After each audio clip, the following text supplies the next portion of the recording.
Cover 1, Texas high school football action. The Christoval Cougars driving down to Llano. They got to take on the Burton Panthers, but first possession, the Panthers go up. It's 7-0. Stay tuned. The Cougars are driving. We'll give you more. It's Cover 1 Live. Who say they want it? Who say they ready? See, you might not like it, but you gon' respect it, cause this is West Texas.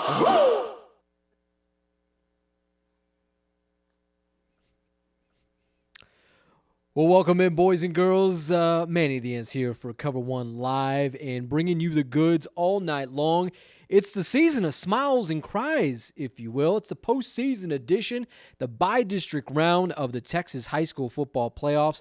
And boy, howdy, do we have a show for you tonight. As you saw, the Christoval Cougars in action tonight in Llano, taking on the Burton Panthers in what Matt Trammell perhaps calling a trap game.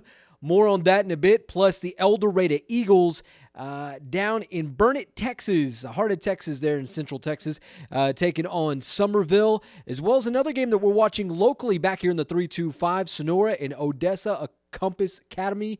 We'll check in with that, plus those Wallhawks and a number of other games. We'll see what's going on with them around around West Texas. By the way, happy Veterans Day today as we salute to all the many veterans, of course, those who make sure that we have the freedoms we have in America. In the meantime, speaking of a guy who likes to kind of just tell it like it is, let's welcome into the other half of the show here tonight, Mr. Matt Trammell. Trammell, what's going on, baby? Well, I mean, it's Veterans Day, so I'm not a veteran, you're not a veteran, so what do? We work instead, and that's all fine with me. Yeah, it's going to be a good show. It's going to be so much fun. We got a lot of games. It's only Thursday. You know, most of the time, I mean, playoffs start, and we got to wait till Friday, but this year, we're going to get a little bit of action on Thursday. What do you think? Yeah, no, it's a lot of fun tonight. This Christoval game certainly has a lot to look at. There's a lot to look at there. Trammell, do we have another highlight before we kind of get to the angle of this here? I promised them that that they were driving, so we're going to give them a little look on what's going on. So, Manuel, let's go ahead and pull it up. So they go all the way down there. They're down about the 30-yard line. Fourth down for the Christoval Cougars. Third down, they get sacked in the back or get hit in the backfield. But this play, fourth down, big sack by the Panthers. Let's check it out again. It's going to be a turnover on downs here, so they did not answer. Now, Trammell, it's 7-0 right now? 7-0, yeah. 7-0 for the Panthers. Not a good look. It's fourth down, but you got to go for it because with this kind of classification, you got a kicker for this kind of stuff, so. Wow, fourth down. That's huge for the Cougars tonight. Man, big stuff going on with them down there in Central Texas in Llano. All right, so we'll look to kind of capture, I guess, with them here after a while. Highlights tonight from the Core 27 presented by WW AFCO Steel. Matt Trammell, let's talk a little bit about Trammell. If you can move your cursor off the ticker there, on the ticker. Heard. Yeah. So, did not fix it. Made it worse. All right, here we go. We're back at it. Let's go. So, let's take a look at why this Christoval game is just, why it presents some potential issues for the Cougars tonight. And here we go. Well, it's not your typical playoff opener. Perhaps a trap game? Question mark? Yes, Manny. I called it a trap game. Look, Burton had to forfeit 7 wins due to an ineligible player. So that makes them 2-8, but they still managed to get that 4th seed in a five-team district. Somehow grab the 4th seed. I don't understand how. Nonetheless, they were supposed to be 8-2, Manny. 8-2, that would have been the number 1 seed. So instead of, we won the district championship and we're having to go against a 4th seed, instead, you're looking at playing a number 1 seed in the first round. That's why I say, Manny, this is a trap game for the Christoval. Yeah, now Cougars. if you're kind of asking your question, well, what's up with this ineligible player? Well, it was a player on this Burton team whose address he was listing in Brenham, which is just about 15 miles down the road, actually, and then went to school in Burton. So once the UIL found out about this, they said, hold the phone. You can't do that. And well, there you go. He can't. Right. He has to live in that specific area. Yeah, Manny, it would be kind of similar to like a quarterback who would go to Central, who would be like from Grape Creek.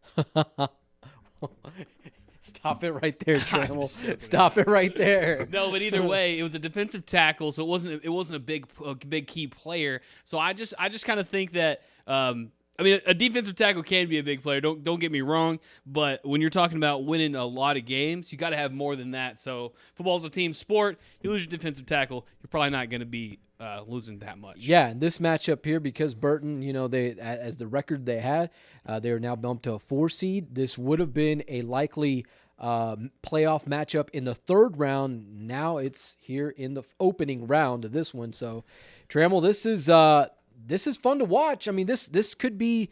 I mean, this very well could be a trap game for the Cougars tonight. And nothing against what those kids do out there in the south end of Tom Green County, man. But this team from Burton, they're for real. Yeah, I think so. And I don't want to give my pick away, but if you want to do the picks for that game, I would love to just go ahead and tell you how much of a trap game I think it is. I think the Christoval Cougars will have their hands full tonight. And from what we've seen so far, Manny, it's going to be a long night down there in Atlanta. All right. So with that said, Trammell, we have another game besides that though. Let's talk about another one, Manny. I got a highlight from another one. I think rather than talking about how this game's going to go, I think maybe we just show you a highlight of how it's going. What do you think? Okay. All right. Well, let's check it out. Uh-oh. Hold on. Okay, here we go. All right. So 4th down, Odessa Compass. Yep. Odessa Compass coming to San Angelo Stadium, take on the Sonora Broncos. 4th down, just another 4th down. Broncos, though, are going to take this one to the crib. See you later. Not even close. No one even was going to touch him on that, Manny. 16-0 right now? 24. 24-0. Bronco 24-0. Nation. They went for it on every single time, too. So 24-0. This one's getting out of hand early, Manny. It's still in the first quarter, about 4 minutes left. My gosh. Wow. So, and remember, folks, this Sonora team, this is a team that lost to Grape Creek just a few weeks ago, 7-6 down in Sutton County. We saw this score. We had to do a double take, Trammell. Yeah, because, it's 24-0. We know the Sonora Broncos can put up points, and that Grape Creek defense is pretty killer, though, Manny. Yeah. No, we'll give them that. So we took a lot of heat from the Grape Creek folks. Even Coach Tanner Teal gave us some lip service about it last week. Yeah, but it was all fun and games. He had a smile on his face the whole time. And you know what? I love being proved wrong. Than I like being proved right because I'm the Debbie Downer on this show. If I get proved right every week, then we're done next week. Yeah, I like it. So I mean, like so being proved wrong. 23-0 right now. 24, I think. 24. Okay. Alrighty, so there we are. And that's gotta go. Yeah, 23 actually. You're right. Okie doke. Yep, you're right. 23. All right, so some good things kind of going on. So that back to that Christoval game, Manny. It's moving fast into the first quarter. 7-0. Okay, 7-0 Burton. Yeah, into the first quarter. Man, all right. Okay, so we'll kind of see how that one shakes out. Hey, how about do we have anything from Eldorado? I know that's another game that we've been looking at, and I know we saw a highlight kind of come in probably from the very start of this one here, and it happened to also be an interception, if you will. Yeah, and this one wasn't from most of the time when we talk about the Eldorado Eagles, we're talking about who, Manny? We're talking about Corbin Covarrubias. Years past, we talked about Kevin Covarrubias. Yeah. But now there's another one, Manny, and that's the cousin. He's out there playing cornerback tonight. Check this out. Tries to throw the deep ball on it, but instead makes a perfect play. Interception. What's this cat? What Covarrubias is this, Manny? That is Jason Covarrubias. So just another one to add on the list. I mean, that means probably for Eldorado that they've got some good things coming. Man, oh man. Interception right there. Score right now, though, 0-0. After this, the Eldorado Eagles couldn't convert on 4th downs and had a turnover on downs. Man, I cannot understand why this thing is showing up like that. Might have to get rid of that graphic. All right, so Trammell, so we're seeing some already. Christoval's down, 7-0 right now? Christoval's down 7-0. Sonora's up 23-0. Eldorado's at zeros. Is that our games tonight? Yeah. Wall. What's up with Wall? I know we'll check in with Wall. I know we'll have to get we'll have a score update with that. Yeah. But yeah, so that's kind of what we're looking at tonight. And of course, I believe there's some other 6-man games that are in action tonight. So we'll see how that shakes out there. All right, so all right, we'll come back over here. We'll do this. We'll do that. So we can go back to down in Llano. James Bellini right now is sending us some pretty good stuff. It's about 10 minutes left in the second quarter. Remember, the first quarter ended 7-0. Christoval has the ball though. They seem to be driving. They were past the 45 or past the 50, around the 45-yard line, but it ended up being 4th down and 4. Let's see if they can convert. All righty, so let me dial that up there. All right, there we go. Oh, give me a second. It just quit on me. Unexpectedly is what it said. So here we go. Sorry, folks. That was unexpected. Here we go. We're back at it. So 4th down and 4. Instead of punting it, they're going to dish it out to Fava. He's going to try to pick it up. He gets about 2 or 3, but either way, he's going to be short. Second turnover on downs of the game. Christoval has not punted at all. Both 4th downs went for it. 0 for 2 so far for the night. Yeah, we do not see them punt a lot. We don't see, in fact, this is something we haven't seen quite all season. And you probably have to go back to the matchup against Roscoe earlier in the year to how this one's looking so far, Trammell. Right, but the good thing is for the Christoval Cougars is they did get the stop the last time, so they're not down 14, they're only down 7. Get another stop, keep playing defense. This is going to be a grinded out game, hard-nosed. We saw how fast that first quarter went, so it's going to be a lot of running, a lot of quick, just boom, right down your throat. Apparently they're not punting, so it's going to be an exciting one down to the end. All righty, well there we are. Okay, all right. That's don't you love it whenever technology starts to have fun at your expense? Guys, with all that? it's one of those days. We got messages and it's quitting unexpectedly. We got black screens. It's one of those days, but just stay in there because what we do have is those quick highlights brought to you by La Esperanza, Angelo Bolt. I mean, we got all the best people around here. Yeah, absolutely. Trammell, is there another game you're working on right now? Yeah. Let me see. All right. So while this is just a. Oh yeah, we could go here. This is just we haven't been able to see the Christoval defense. We can check this guy out. Okay, 1 second there. Let's see. So right after turnover on downs, this is what happens. Of course, what do you do when you have an advantage? You try to take a shot, and that's exactly what Burton does. They try to throw it far and nearly intercepted, but he caught it out of bounds, Manny. Look at that. That's what they need. This Christoval defense secondary has been known for getting the interceptions and the turnovers. The kid throws a duck, and they caught it, but just a few feet out of bounds. So they're going to continue to fight. But this Christoval defense is pretty dang good. All righty. So Christoval kind of looking they're making – well, it's the defense kind of just kind of keeping them in this game so far right now, Trammell. I mean, because offensively they really can't generate much out of this. So it's it's just hopefully that the gear can kind of get turning for them tonight. I mean, we have not seen them – I guess struggle like this for the most part this season. They've been dominating as we can remember, you know? Yeah, so. Yeah, they really haven't. I mean, I had to bite my tongue against Eldorado because of how good that offense looked. This Burton team is for real. Guess that defensive tackle wasn't the only one on the team. Yeah, Burton is showing that, you know, they are. I mean, they're a legit team, you know, and rightfully so. Why not? Right, Manny. So I have a score update. I don't have a video update. We did not get the highlight on this, but Somerville scores 7-0, 9:59 left in the second quarter. 7-0 Somerville. Yes. So Eldorado's now down 7-0, and Christoval is down 7-0. So we'll see how it all turns out. Also, Sonora is driving. Just a little heads up. Sonora's driving. They're in the 20. They're playing at San Angelo Stadium. That's a pretty nice little drive for them. They kind of met in the middle, but I kind of guess Sonora, they kind of got the benefit of it. They basically got a home game. Yeah, I mean, just 60 miles down the road. Yeah. I mean, hour and change just to get here to San Angelo Stadium, so not too bad. You know, for the kids from Odessa, they're having to travel 2+ hours to get out here. So there we are. Anywho, all right. So Here's speaking a look of at the that. Speaking of that Sonora game, here's a look at it. This is the play that got them inside the 20-yard line. Just a handoff right here to the right, and get behind your blockers, making people miss. This is going to be a pretty lopsided game. It's looking like the Broncos are up big, and they're also looking to score again.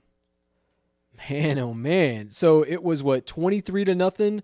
Yeah. Last we kind of checked with that. Yeah, and it was still the first quarter, and it still looks like they're still going the same direction. So it's like still first quarter at San Angelo Stadium. Good day to be a Bronco, huh? Yeah. What is the Odessa Compasses? Are they the? They are the Cougars, I believe. Ah. All right. So Here they'd be the sour wieners. Because they're a compass. Never eat sour wieners, you know. Okay, I'll take your word for that one there, All Trevor. right. How about that one? Okay.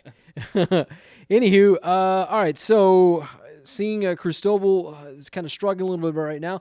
Eldorado down 7-0, if you will, in Burton, Texas, taking on Somerville there, and that's an interesting matchup just because we've seen so much of Eldorado just dominating teams this season, and these guys, I mean, it looks like it looks like Christoval and Eldorado could potentially have some ball games on their hands tonight, and with opponents maybe they haven't seen all season long. Trammell. Yeah, no. That type of caliber of play, at least. Yeah, no kidding. I mean, they both of them have a pretty hard schedule. I mean, pretty easy schedule until they have to play each other. Mm-hmm. But then after that, it's just you got to worry about some of these teams that are going down there in South Texas. I mean, but once you get past maybe this round, Manny, you might get a cakewalk to the fourth round. We were kind of talking about that. Right. This was the team they were going to have to see later on down the road. Now maybe they beat this team, they can move on down, and maybe Eldorado. Yeah. That may be their next. I think for Christoval, if they can manage to get out of this round against Burton, I mean, it's probably a lot easier for Christoval than Eldorado. Eldorado, their likely third-round matchup comes against Falls City. Falls City in that region.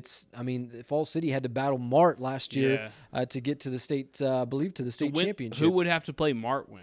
Yeah, so that would be a fifth-round game. Got you. So that would be the winner of Christoval and Eldorado. Right. Round. So it's if Eldorado can keep it going and get Falls City, which I'm guessing, I've been saying it all year, Manny. This is like one of those years where I really would love and think that could happen. Yeah, no, it's certainly that way. All right, so Trammell, looks like we have maybe a highlight from Eldorado. Yeah. Let's go down there. Once again, we're not talking about the same Covarrubias. We're talking about a different one. He's back. Didn't make an interception this time, but definitely making plays on defense. Makes a play on the ball, swats it down. That's third down. They're going to have to punt. Okay.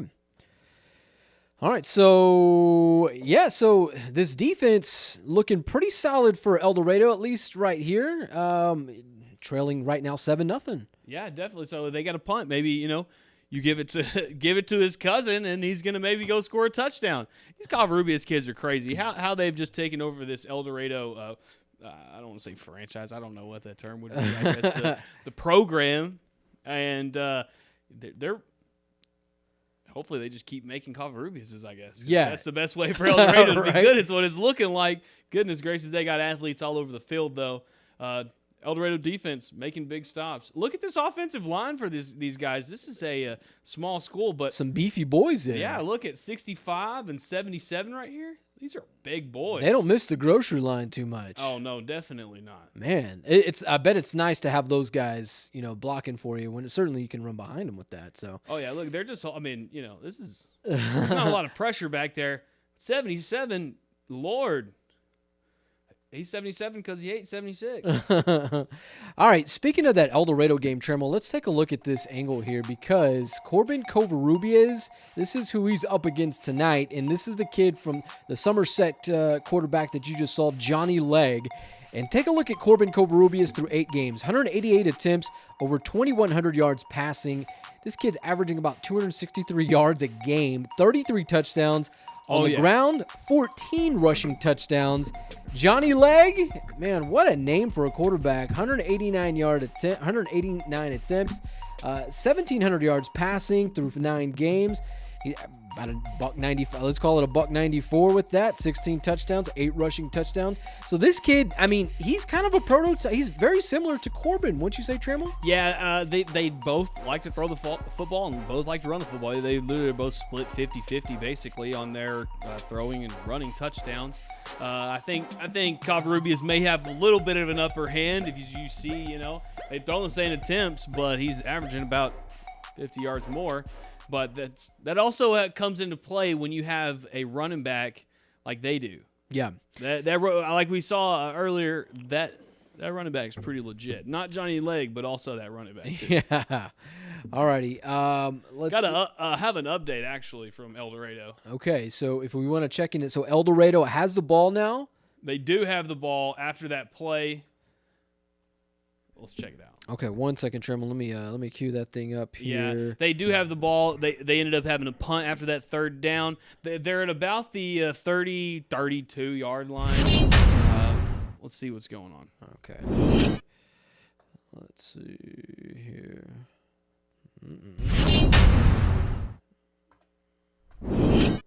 All right, Trammell, take us away. All right, so this is the man we were just talking about, and right on time.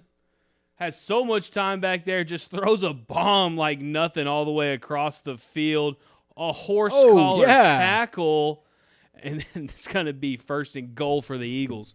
Check this out, Manny. He doesn't even have his feet set. He's not even squared up. This is straight arm power. Look, his shoulders are square, and he just lasers this thing about 40 yards down the field like nothing. That should have been a touchdown, but instead, 1st and goal. Wow. I can only imagine Corbin Covarrubias. What do you think he plays? I know he plays baseball, but looking at him, how would you assess him? Oh, I mean, center outfielder, field, shortstop? Yeah, I mean, no, dude. Center field. Center fielder. Yeah. Center field straight to home plate with that one, dude. I mean, he's sitting there. He's on the 25-yard line. The guy catches it at the opposite 30. So he's actually at the 20. So he threw it from the 20. The kid caught it at the 30. So, all right, so Eldorado in business now. Yep, Eldorado's in business. All righty, so. They do. Oh, wrong one. Okay. All right, so Graphics having a little fun with us tonight. All right, so we're seeing Eldorado kind of get in position here. We'll see what's in store for them. Let's see. Trammell. Actually, I think we got something, so let's go ahead and head right back down there. All right, so let's see what we got here. Eldorado in scoring position, perhaps? So 1st and goal, the ball's on the 9-yard line. They got half a distance after that horse collar. And he can throw it, Manny, but guess what also? We talked about this. He can run that ball. Quarterback, keeper, right down the gut. That's a touchdown for the Eldorado Eagles. They tie it up. 7-7. 7-0 in Burton, Texas. That'll work. How about let's take a look at this. Let's see what the big boys can do against those Somerville cats there. Look at that. Man, what a fake. Yeah, they knew they're going to bite. They're coming down heavy. Those linemen, they move up. They're just going to come right. Slip those guys, let those guys run and fake that. Right there up the gut. That's beautiful right there. That's a nice little read option. Knowing everyone's going to bite, then just take it off. Right up the gut. Has all your linemen running the right way. Everyone's on the right page. Same page.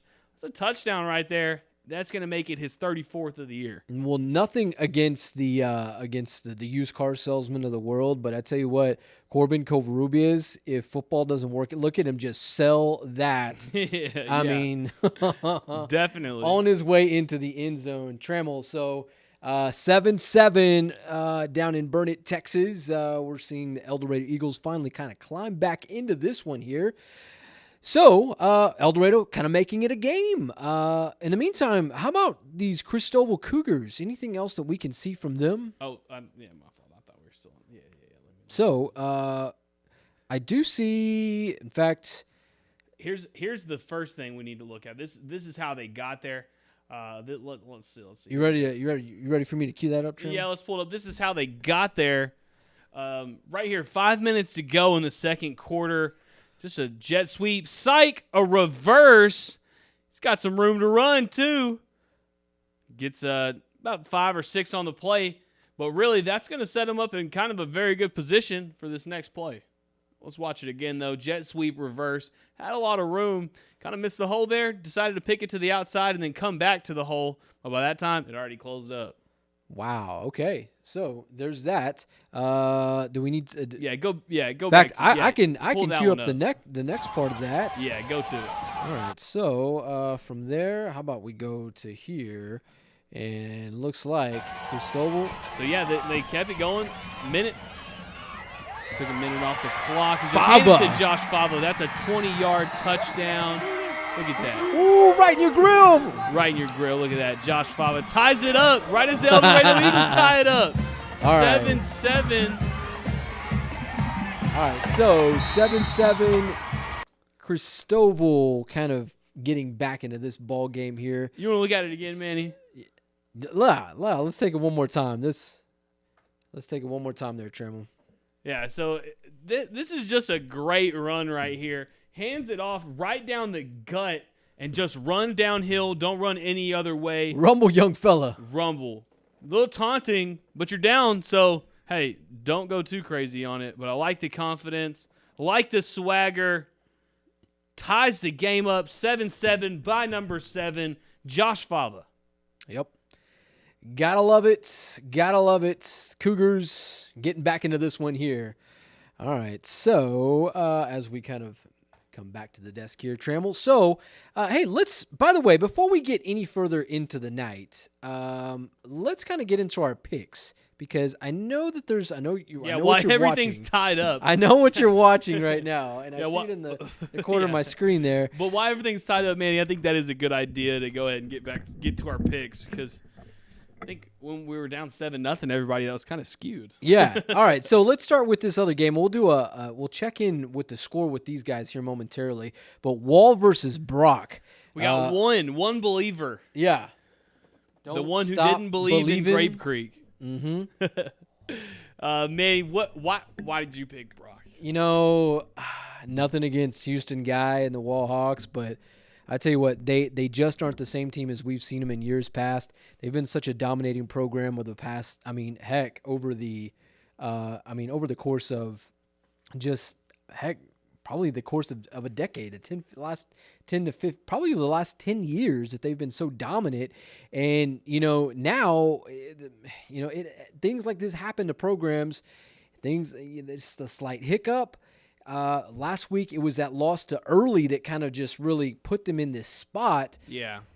And I mean, Brock is just Brock they're is the Brock. number one team in Texas. Yeah, the Brock is Brock. They have been since they've started, which was just a very short time ago, Manny. But in the meantime of that short time, they've won, and they've won big. And usually, especially when I first got it started, and we were seeing some of those really good Wall teams. This is the matchup that everyone had circled in the third or fourth round. Mm-hmm. And this year, it's happening in the first round, and I just don't think it's going to be a good sign for Wall. They're having a rebuild year. That's fine. Yeah. So just be wary. They might be good next year. Yeah. So yeah. hopefully they can get some good reps and learn some of those young guys learn how a playoff matchup against a very good team goes. All right. How about a game we just saw, and that is Christoval and Burton. Ooh. And look at that, Trammell, the Lone Ranger. You're the only guy picking against Christoval. The office here says we like the Cougs. I like the Cougs. Now, I'm not just saying that because I'm a Christoval alum. I'm a Christoval hater, man. I know you are. You always like anything that's like, Eldorado Eagles. Oh, rah, rah, rah, rah. Yeah. And, I'm on their bandwagon, but just not when they're playing Christoval. I think it's like this, Some people like rivers and some people like the country. Here we All go. right. And I think Christoval, that's just for the river people.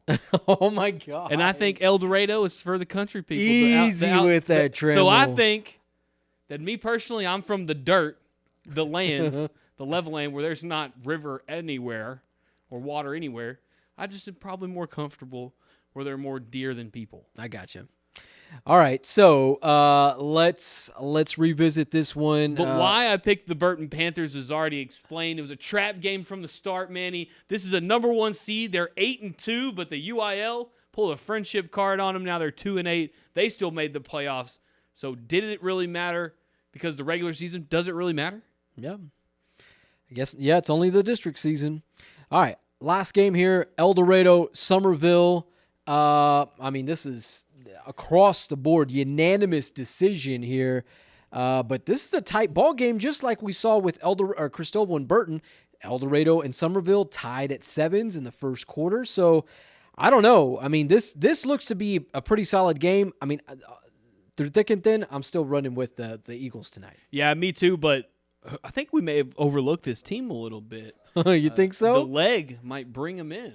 Who Oh, knows? man, Johnny Leg. Johnny Leg is for real, man. That may be. I mean, Johnny Football is a pretty cool name, but Johnny Leg. Yeah. That's a pretty cool. Johnny name. Leg tonight. Speaking of cool names, what is this team's name?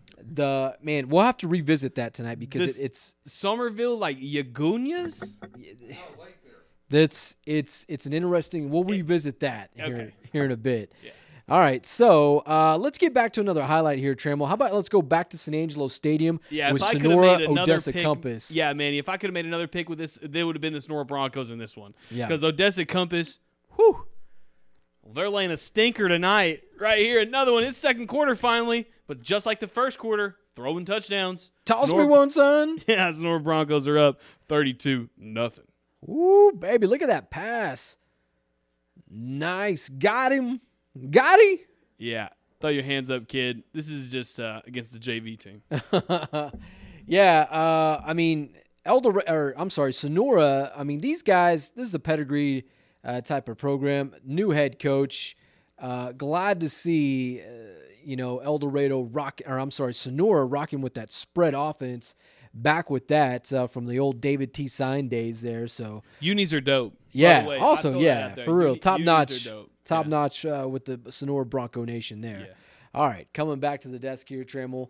All right, so we see Christoval in a ball game with Burton.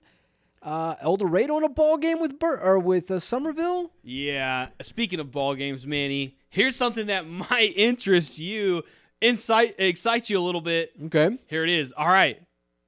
Christoval does not have the ball yet until the man, you knew it was coming, Bo Jolly, interception, Manny. Ooh, taking it down the sidelines. Is he going to score? He almost does. Gets it past the 20-yard line. There's flags out, but it doesn't matter. Christoval's football. Yeah, so here's the thing. Apparently, Burton is not watching the Cover1 show because you don't throw to that part of the island. No. And you know what you especially don't do is you roll out to the right and throw to your back. Throws it across the field. There's so much time, especially as a duck. Bo Jolly, number 2. To the crib. Almost. Almost to the crib, yeah. Wow, okay, so there we are. There we are. Christoval making it interesting. I know it's going to take a few more of those type of big plays like that. And we're getting close to that halftime point, so maybe they can steal a little lead change before half. All right, so Trammell, what do you think about that? I mean, I know you're on that Burton bandwagon tonight. That is a good sign for Christoval. Look, don't get me wrong; these are the picks. This is not what I want to happen. This is what I think is gonna happen. So I don't want this to happen. I want Christoval to keep going because I want that 4th round matchup, Manny. I put everything on the line for it, and so because I want to win my Topo Chico back. Yeah, you know what I'm saying? Gotta get the Topo Chico back. Yeah, yeah. You're 14 left. Here is a huge run, Manny. You want to see it? In fact, well, Trammell, I'll take the lead on this one here. You got it? Okay. Yes, and I'll let you talk about this one here because you're gonna make me eat my own words. Yeah, Manny. that's what it's about tonight, Trammell. Yeah, I came in a little hot, so I'll eat it if I have to. Josh Fava, hand it to him. Been doing it all year. Did it against the Eldorado League, was their main rival, and he's doing it in the first round of the playoffs. Takes it all the way into the 16-yard line. Next, Chains. Give it to him again. Fava right up the gut. That's his second touchdown of the night. First one, he got crazy. Second one, just the same. He's fired up. He's ready to go. Christoval Cougars up 14-7. How about another look at this? Just the gates open for Fava. Nobody wants that smoke. How about that? Christoval Cougars up 14-7.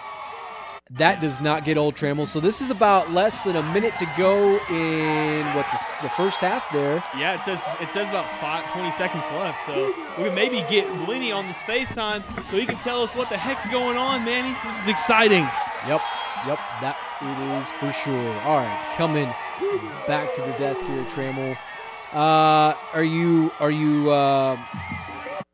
Would you mind if you had to eat your words tonight? Heck no. Manny, I don't want that to be right. Like I said, I don't want that to be right. I just think that might be what happens. It's this trap game. It's scary. You know, there's possibilities.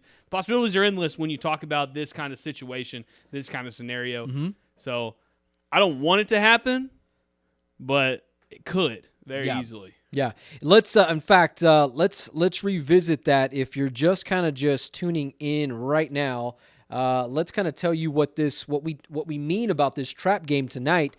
Let's check it out. So, not your typical playoff opener, trap game ? For the Christoval Cougars. Burton, these guys had to forfeit about 7 games due to an ineligible player. This player was listing a Burton address when he was actually living in Brenham, which is about 15 miles down the road. This is that College Station area of Texas. Apparently, you gotta live in that specific district. You gotta live in that particular place, according to the UIL within that area. And this kid was playing it for the most part of the season. So have to forfeit 7 wins. This would have likely been a 3rd round matchup, not an opening round matchup. So with all this said, Burton, they went from 8-2 to 2-8. So put them at a 4th seed in their district. So that meant opening round matchup against the number 1 seed Christoval Cougars. So Trammell, this, you think this is a trap game? I mean, I'll say this myself. I'm a little worried. I'm a little anxious about this game just because of what it has to offer for the Cougars. They're usually, you're not going to be this tested early on in the postseason, right? I mean, we kind of talk. We've been talking about it for weeks that these two teams were probably going to have to play. But the thing is we weren't talking about them having to play week 1. This was an 8-2 team that we're talking about who's 2-8. Right. Not because they lost those games, but because of a defensive tackle. So it's scary to be the Christoval Cougars. They're going to have to put it on him. And as you see, though, Fava is fired up tonight, man. He is running hard. He's running like nose to the ground. He don't care who's in front of him. So I love watching that dude play, man. I mean, the motor on that kid is fun to watch. So anxious to see what he's bringing to the table tonight. Hopefully he keeps up this momentum with them. It is also a halftime. Speaking of the close game that also we're watching, it's also halftime at the Eldorado game. Okay. 7-7. Here's the crazy part. Okay. Corbin has thrown 3 interceptions. What? Yes.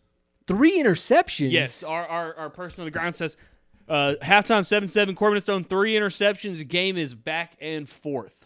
Oh. 3 interceptions tonight already. Maybe if he kind of, fixes it up a little bit, they try to maybe run the ball. I'd say I think it's all since that Christoval game. I mean, Christoval I feel like they did a number on him when they picked him off 2 times in that game that night. And it was a weird night for them, and I know 2 weeks later they closed out the regular season, but that was like Eldorado's true test of this 2021 season. I mean, I know Somerville, they're the 3 seed out of that particular district, but apparently these guys are legit. They've been watching Corbin Covarrubias. Yeah, that district is pretty tough. That first district game is actually a lot tougher than most teams have to go against. I mean, like when you talk about like the Lakeview teams who have to go to that El Paso area and Central that goes to the El Paso area. But this Christoval Eldorado district, they got to play really tough games to start. So hopefully they both can get through them. Hey, Trammell, in the meantime, we'll come back to me here. If you can, give me an update on that Wall Brock game. Yes. If you can, and we'll kind of check in with those guys. Yeah, so let's see, we'll carry that there. So Wall has kind of just stumbled into the postseason, if you will, suffering a loss last week to the early Longhorns out in the Brownwood area, the heartland of Texas.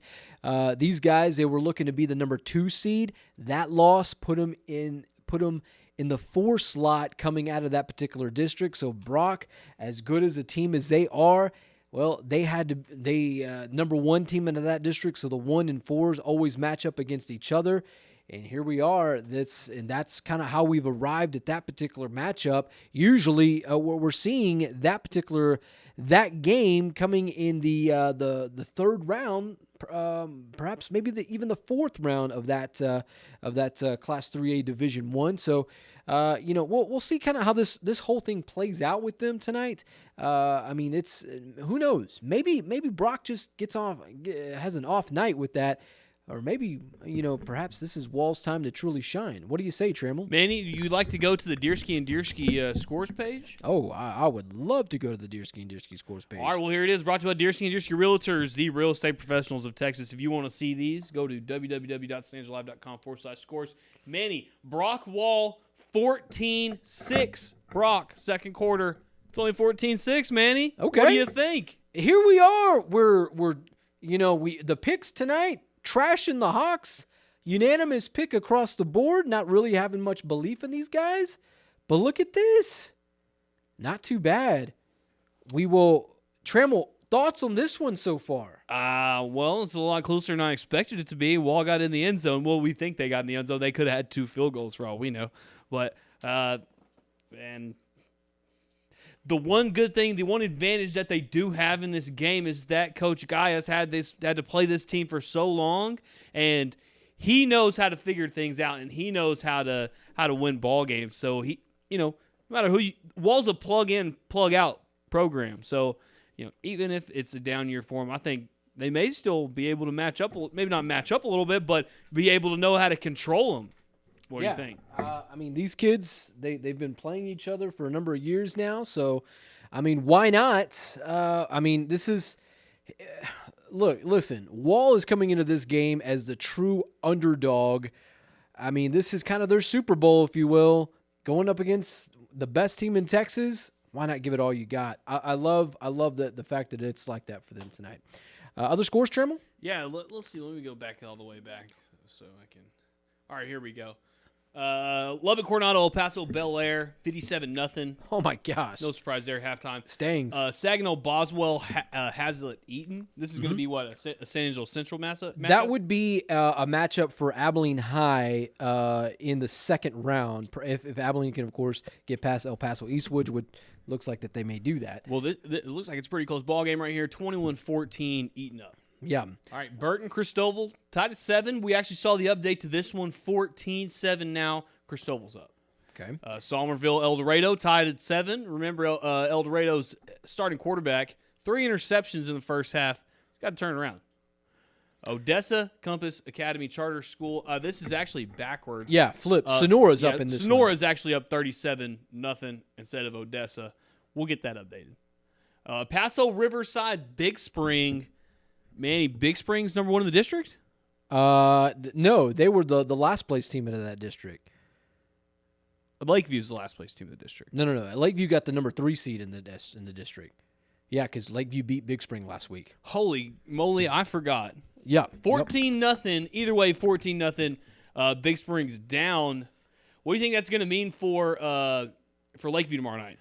Well, I think here. Listen, I think Lakeview has a legitimate shot against Clint tomorrow night. I think those guys can really pull something out. I think they're going to get past them. I think we're going to just. I don't think they're going to cruise in that one, but I think they're going to win it, and I think they're going to get the second round. And here we are talking Chiefs football in late in November. Yeah, I'm in. All right, La Pryor, Falls City. Falls City's playing Eldorado next week.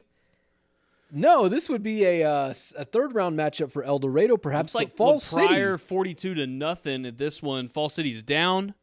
Well, man, it's a little surprising, but we can always get a double check on it. Yeah.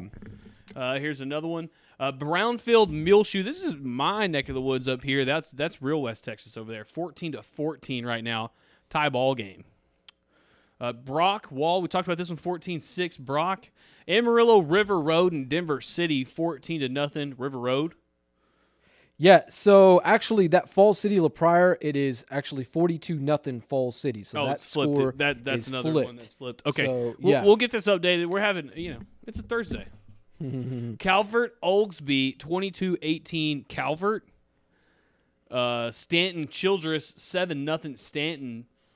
Sterling City, Hermele. Look at that, 8-6, a low-scoring ball game there for Six-man kids. Yeah, for a little six-man action. Shallow Water and Dalhart, 7-6. Shallow Water. Sabinal, Yorktown. Yorktown 14-0. Garden City, Van Horn. Garden City's actually losing. Look at that, 8-6. First quarter. Wow, look at this final score. This is out of Lakeview's district right here, 73-0. Manny Andrews absolutely destroyed Fabens. Yeah, that's Andrews a legit team there. 73-0. That's not too bad there. Fabens, they're not the greatest team in the world. They're not world beaters by any stretch of the imagination. Solid team. They made the playoffs. What place did Andrews end up getting in that? I believe Andrews came in as the 2 seed of the district. Seed, and then Fort Stockton won. Fort Stockton won. All right, Lakey, Jonesboro. Look at that, 90-40. Lakey's out. May, Erie and County, 52-20. It's tough for Erie and County to go against May in the first round. 52-20. Yeah, May's up. May is the team that lost to Sterling City in the state championship just a year ago. So, yeah, these guys looking to get back to Arlington. And I think if there's a team in West Texas, that's probably a team that has the best shot to do it. So we'll see what happens. Them are the Coyotes. Yeah, what is that? Richland Springs. Richland Springs, yeah. Borden County, perhaps. Yeah. All right, that's been the Deersky and Deersky score page, brought to you by Deersky and Deersky, the real estate professionals of Texas. To see more of these, go to www.sanangelolive.com. All righty, so let's come back to the desk here at Trammell. So we're seeing some of these games kind of get into the half here. Wall and Brock. That's a very surprising score. I'll tell you this, I did not expect to see what was going on in there. Right now it is 14-6. Brock was up as much by 14-0, and Wall kind of answered back. So here we are. These guys making it a ball game tonight. We'll kind of see how this one kind of just shakes out the rest of the way there. We go back to San Angelo Stadium? Yep. All right. The Sonora Broncos, Manny, this is getting out of hand. Still second quarter here. Handoff down there. Nobody can stop them. Nobody even puts a hand. They're playing flag football over here. But it's tackle. It's tackle. So we can watch it again. Just fakes the handoff. Quarterback keeper. Follows the lineman. Just follows blockers. Has blockers all the way. Cuts it back out to the outside. Down their sideline. Dude, the Sonora Broncos are killing this. They're going to need a mercy rule on this guy. Yeah, that's that's a good-looking run right there, getting behind his blocks. That could be a La Esperanza play of the game. That's a pretty long run there. Nobody really wanting to get a hat on that kid. 51-0 with seconds left in the second quarter. Man. 51 points in the first half. 51, Trammell? Yeah. Good thing I didn't set overs. That's too much, man. That's way too much. Yeah. Feel bad for that. Is that a 4-man district, I assume? No, that is 6, I think it's 6, almost 17 district. Not Sonora, but the Odessa Compass? I'm not too sure. I would not I'd be have able to look to at answer that with because, confidence.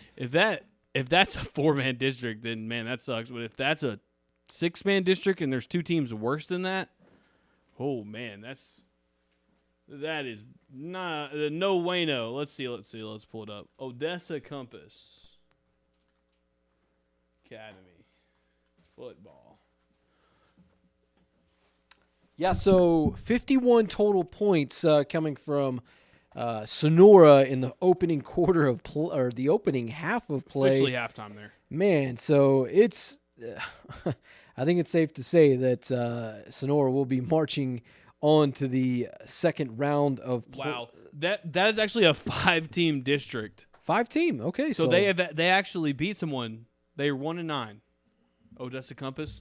Odessa Compass beat Tornillo. Okay. You know where Tornillo is? Tornillo is way West Texas, Trammell. Yeah, I know. It's way down there in the Permian Basin. Yeah, that is way out there. And so that team's 0-10. Imagine if they would have played Sonora, it might have been 60-0. Yeah. All right. Let's see. Do we have any other updates coming in? Anything else to kind of pass along to the folks here? Nothing yet. We got a lot of stuff at halftime, but I'm sure really the Sonora game and the Eldorado halftimes are just pretty much wrapping up at this point. Okay, so we know Christoval, Burton, they are at the half. It's 7-7. Eldorado, Somerville, 7-7. These are Christoval's 14-7. 14-7. I'm sorry. Yeah, Fava's got 14-7. Yeah. Do not want to take away a touchdown from those kids there. Yeah, for sure. Yeah, for your pick, you better not. Absolutely not. Yeah. So I don't know who got the ball first, but I'm pretty sure it was Burton. So Christoval probably has the rock coming out of halftime. Could be. Alrighty, so as we kind of getting into a lot of these halftime scores, let's step aside. Let's pay. We're going to take a quick commercial break, pay some bills around here. We shall return. Whether it's a handyman's dream, a dream home, or perhaps a home on the range, Deersky and Deersky can help you find or sell your next home. After all, everything we touch turns to sold. Deersky and Deersky Realtors. For over 70 years, W&W AFCO Steel has fabricated the steel to frame some of the most iconic structures nationwide. From Soldier Field in Chicago to Cal Field, home of the Texas A&M Fighting Aggies and College Station, what begins in San Angelo is impacting America.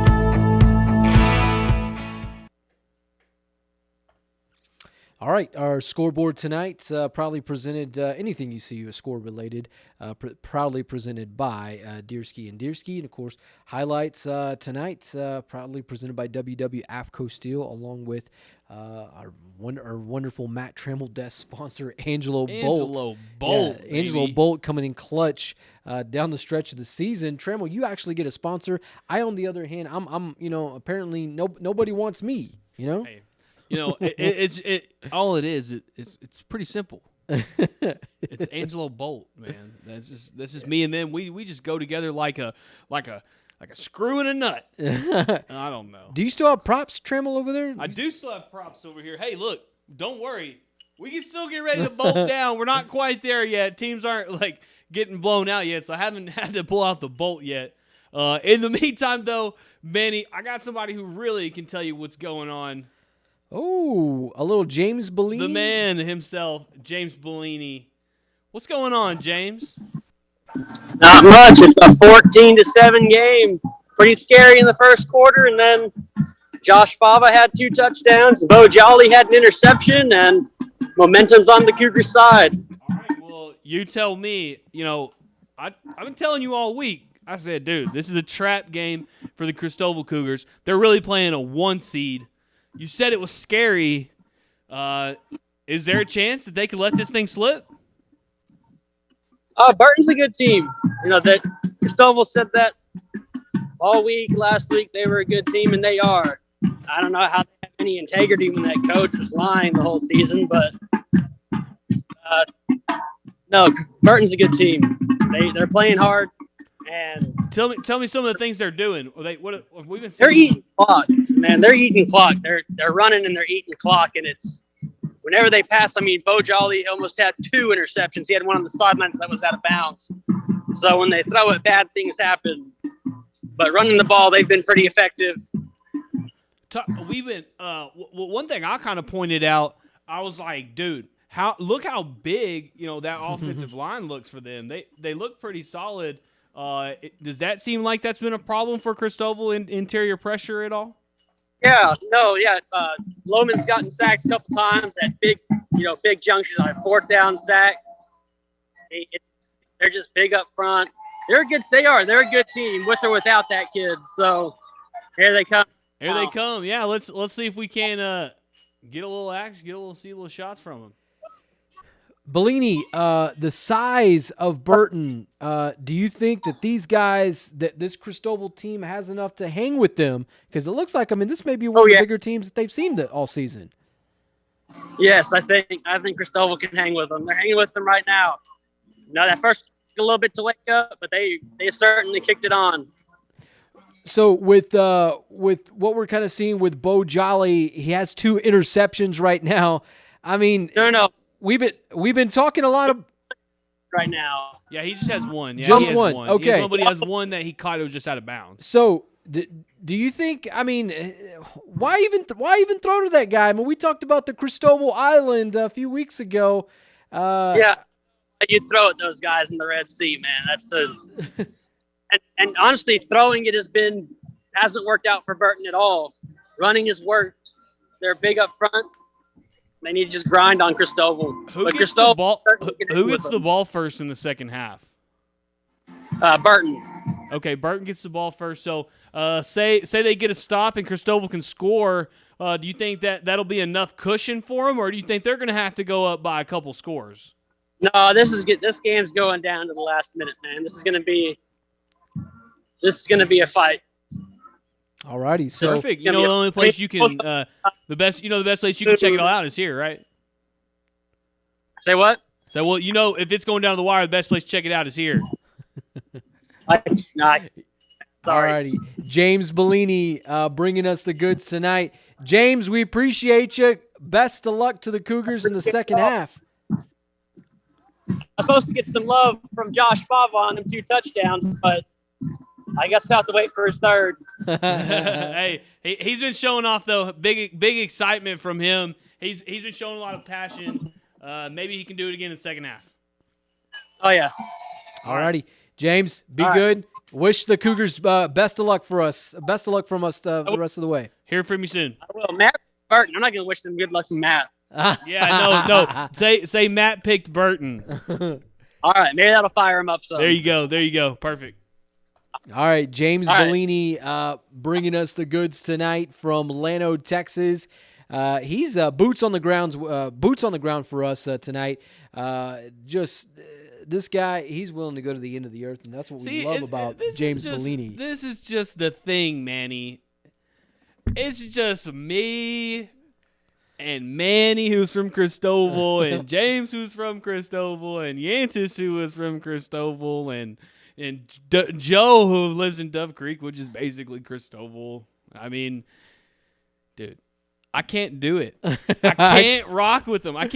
There's too much love. They got to have a little hate, so I can't do it. It's kind of gross. Well, I tell you what, Trammell. I mean, I love the Cougars. In fact, I have a Cougar jersey ready and waiting for you. If you week ever 4. don it. Don't worry, week 4. I will rock it. I'll rock that Eldorado Eagle jersey week 5 when they go playing against Mart. Yeah. Well, we got to get past tonight. I think the Cougars, they have more than enough on their plates tonight. Yeah. Both Christoval and Eldorado. Eldorado too. Corbin Covarrubias has 3 interceptions in the first half. That is very surprising see what's yeah. going on with that. They're going to have to figure out if they can run the ball or not, I guess. Yeah. Speaking of Corbin Covarrubias, let's kind of revisit one of these angles for tonight. And this is what this guy is about here, folks. And we'll kind of show you about this. So Corbin Covarrubias, this is kind of the matchup of the night through 8 games. Taking on Johnny Legg, the QB1 from Somerville. Corbin Covarrubias, 188 attempts, 2,100 yards. We're talking 33 touchdowns in 8 games, Manny. Yeah. That's ridiculous. This dude's legit. This is 8, yeah. Johnny Legg, 9 games. This is stats through 9 games. So, I mean, obviously, Corbin has the edge on him with that. I think Corbin has a lot of different weapons around him. I'm not sure what's going on with him as to why he has 3 interceptions tonight, but I have no doubt in my mind that he and this Eagles offense will figure it out. I think, hopefully we're talking, him getting the best of Johnny Legg tonight, because I tell you what, Johnny Legg, if this kid gets loose tonight, that will not be good for the Eldorado defense. Because he's right. You can make the argument for him. He's right up there with our boy Corbin. Yeah, Mr. Legg. Mr. Legg's turned into Mr. Arm. Johnny Legg. What a name for a kid, man. That's, if we're looking for some of the best, that's probably, obviously you got to throw in Colt McCoy with that. And Johnny Maverick anything. McIver. Even if you have Johnny anything, Johnny Football, Johnny Appleseed, Johnny. But Midland, that name, Johnny Midland Legacy. There's that Johnny. But Johnny Legg, that name's probably Johnny up there with the Colt McCoys and the Maverick McIvers of the world. Maverick, just having, Maverick. Yeah. That's Oh, wait. What is the quarterback for Mississippi State right now? Will Rogers III. Will Rogers. What a cowboy name. Come yeah, on. faux show. Football names. All right. Let's see what else we Bo got. Jolly. Bo Jolly. Yes. Man. Yes. All right. Do we have anything else cooking up in the Dude, pipeline, I Trammell? guess it's still halftime. We have nothing else going right now. Trammell, you want to check in on that Wall Yeah, let me see if I can. Brock matchup there? Because I think that one has the potential to be something pretty good tonight. I know Wall and Brock, these are traditional rivals. They've been playing each Halftime other for a long score time. 20-6. 20-6. Okay. Brock is ahead. All right. Eagles. So, it's not out of the realm of possibility for these guys tonight. I think Wall, this is probably where they want to be in terms of trying to stay in this matchup if they want to have a chance. Who knows? Crazy things happen in high school football. You never know, Trammell. Yeah. It's playoff time, too. It's very interesting. I've been waiting for this all year long, and it's finally here.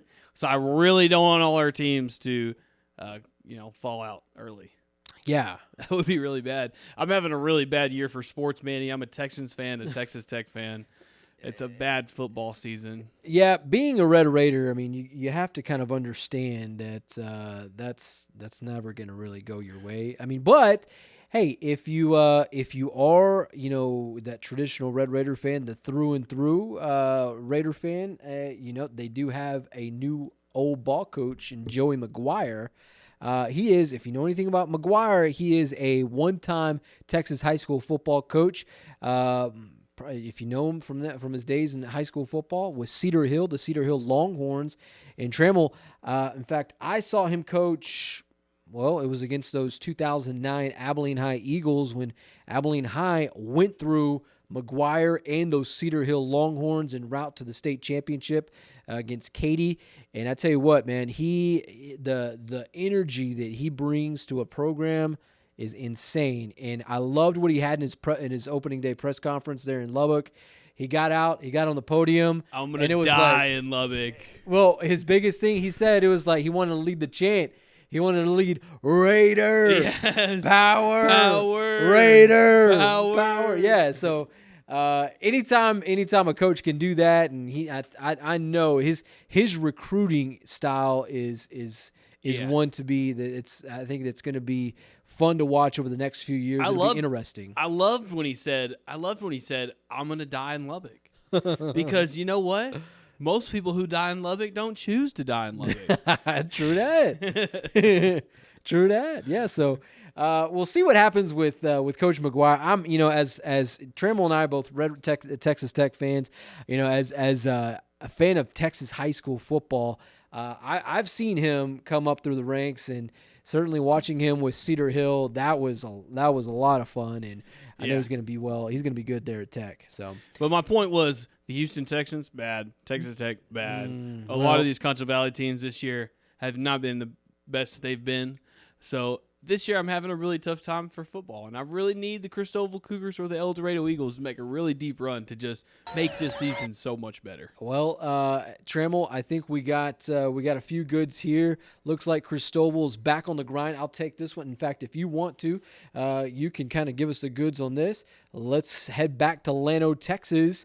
Trammell, show us what we got here. All right, just a handoff right there and a big stop by Christoval. What's up with all the dust everywhere? Just must be the playoff atmosphere there. And then another big stop, second down.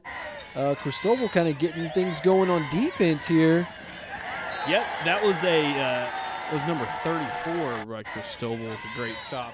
It's going to bring up third down, or that was third down. The second down, that was second down. So yes, so this will be bringing up third down with that. Christoval defensively kind of getting some things started here, Trammell. I think this is where they need to be. Yeah, they're going to have to get a stop to this very first one. They don't want to let them score now and tie this ball game up. They'd rather get the ball, maybe kill some time, or at least score another touchdown. Yeah. All right. So we'll see kind of what happens with the rest of that there. Looks like it was Caden Carpenter coming up with a stop on 2nd and 9 there. So Christoval kind of moving in a nice direction that we want to see him in, Trammell. We'll see what happens. Yeah. So 14-7 right now, Seatown leading Burton. Christoval, it's been an interesting game, primarily because Christoval is being challenged to the bitter end in each drive.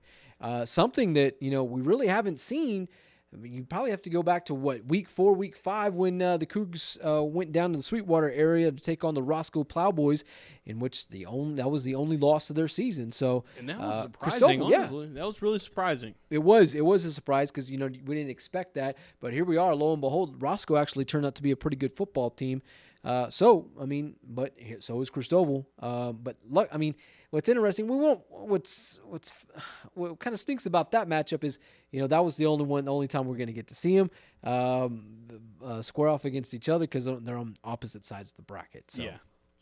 But yeah. So anywho, Trammell, you want to see how that 4th down ended up going? Third down, Let's see the rest of that down. drive. I guess I kind of spoiled it a little bit, but look at this hit. He lays down the wood on this one, tries to run it to get the first, and boom, comes in, lays the wood, gets the stop. Who is that? I think that's that man again, Caden Carpenter. Isn't it? No. Not sure. Either way, 4th down for Burton. Looks like Christoval's getting his football back. Okay, so Burton a little rough and tough with the football here. Tried to be at least. Yeah, they're trying to be. Got met with a really rough and tough tackle right there. They're letting the bone roll out of that wishbone formation. Yeah, that's that's nothing that Christoval hasn't seen before. But wow, I tell you what, that Christoval defense bowing up for sure. Gotta love to see that. All right, so Christoval, the defense making it fun right now, making it fun to watch. Bo Jolly, according to James Bellini, coming up with the big ball here. So hopefully we'll have something to show you with the rest of this drive here momentarily, because Christoval, they need something. Trammell, do you think?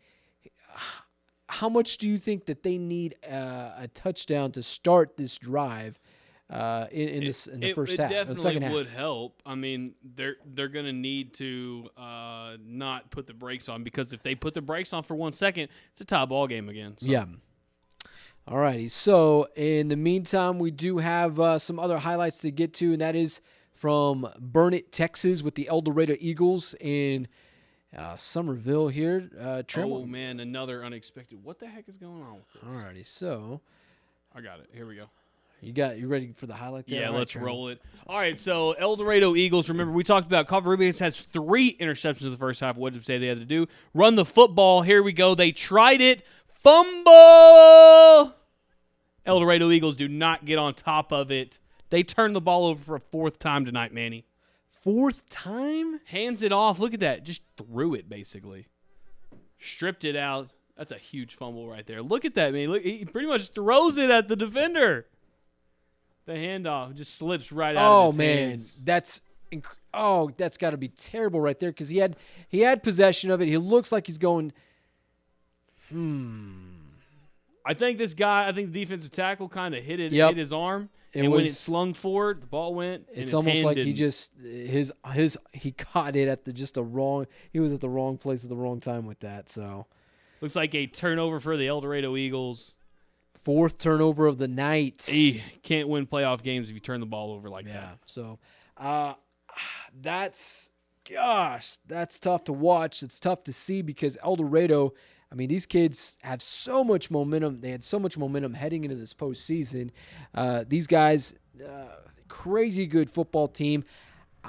I think they'll find a way to rally the troops in this one. I don't think they're a one and done playoff team. I think if they can get past this game here, it's. I'm not saying it's cruising, but it's to a the little third bit. round, but But this is definitely makes it a lot very tough easier. team. It makes it a lot easier for them. So yeah, very tough team. All right, what do we got here, Trammell? We got some more Christoval action to go to. Let's do it. All right, so C-Town in Llano tonight, 14-7. Who dat? Well, hand off to Fava. He's been doing it all night. Takes it up the right side, gets the first down and a little bit more. This man's on a roll. Josh Fava, this guy, fun to watch. And look at him. Yeah, why not? I mean, if it ain't broke, Trammell, don't fix it. I mean, if it ain't broke at this point, that's what it's pretty much Christoval's bread and butter for the most part of this season. Heck, for the entire season, find him or find catcher Joyner. Another guy who was really making some noise, they said, was Bo Jolly. Had a big catch on this drive. Yep. But right before this, it was second down, had another opportunity for a big catch. Pass went through his hands, so made it fourth down, and they just gave it to Fava to get the first. Alrighty, so 14-7, Christoval leading Burton there in Llano, Texas at Yellow Jacket Stadium. That was 4th and 5, and they ran the football. Oh, my gosh. 7 minutes left, 7.5 minutes left. Okay, I mean, you don't have faith in your team. Talk about some faith. Talk about just letting it willing to let it ride there. If you for Casey Otho, full faith in what his Cougar offense can do. These guys primed. I think if they get a score here in this drive, Trammell, this begins the separation process for these guys. And who knows? Maybe that's what we're looking at. I think you're working a little something here, Trammell. Yeah, that may be what we're looking at. We saw this earlier. We said he didn't hit the hole. This time the reverse, he does. And you know what happens? Touchdown. Bo Jolly. Christoval Cougars are up 21-7. Ooh, baby, look at that. The reverse. Yeah, it worked out that time. First time only got 5 yards. This time gets in for the end zone. Let's see if he gets a little celebration going. Yeah, I mean, and look at that, Trammell. I mean, he gets past, even on his way on the front to the other side of the field. I mean, just somewhat coasting into the end zone. Definitely. Remember when the last time they did this? I don't remember if it was Bo or not. They tried to pause. They tried to kick it. They tried to go on the complete outside out here, and this was open last time. I think they kind of saw it, and the coach told him, "Hey, hit the dang hole." And this is what happened when you do hit the hole. Kid trying to swat the ball out. Shout out to 54 there, a Big Red, as you can see him there, kind of moving, being Mr. Shoving stuff on number 11. Oh yeah, put his hands on. Yeah, him. Bo Jolly's just going to coast right into that. Ended up probably making the play. Yep. All right, so 21-7 C-Town. The Cougars leading Burton in the second quarter. About 6:07 left in the third quarter of play there. So Christoval, we talked about this here momentarily. We said, Trammell, if they can get a touchdown in that particular drive, maybe this begins the process of them of the cushion pulling away. Right, that's all they need. Maybe just a little cushion. Yeah, I think so. So we'll see defensively what Christoval's going to do in this next drive against Burton.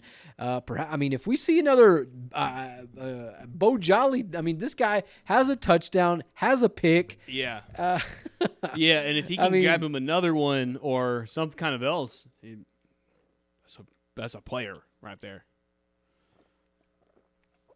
Yeah, this guy, he's doing some damage tonight.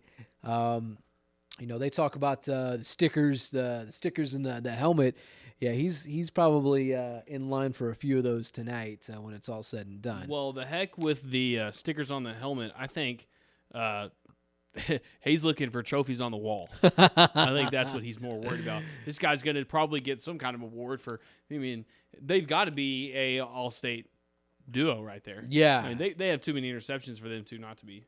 Yeah, for sure. All right, so we're getting word here that Somerville has taken advantage of that Eldorado turnover, and they have put it in the end zone. So they have officially retaken the lead. Not good. Not good for my Eagles, Manny. Yeah. It's not that they're playing. I mean, I don't know. It seems that they are moving the football, but every time they do, they throw an interception or fumble.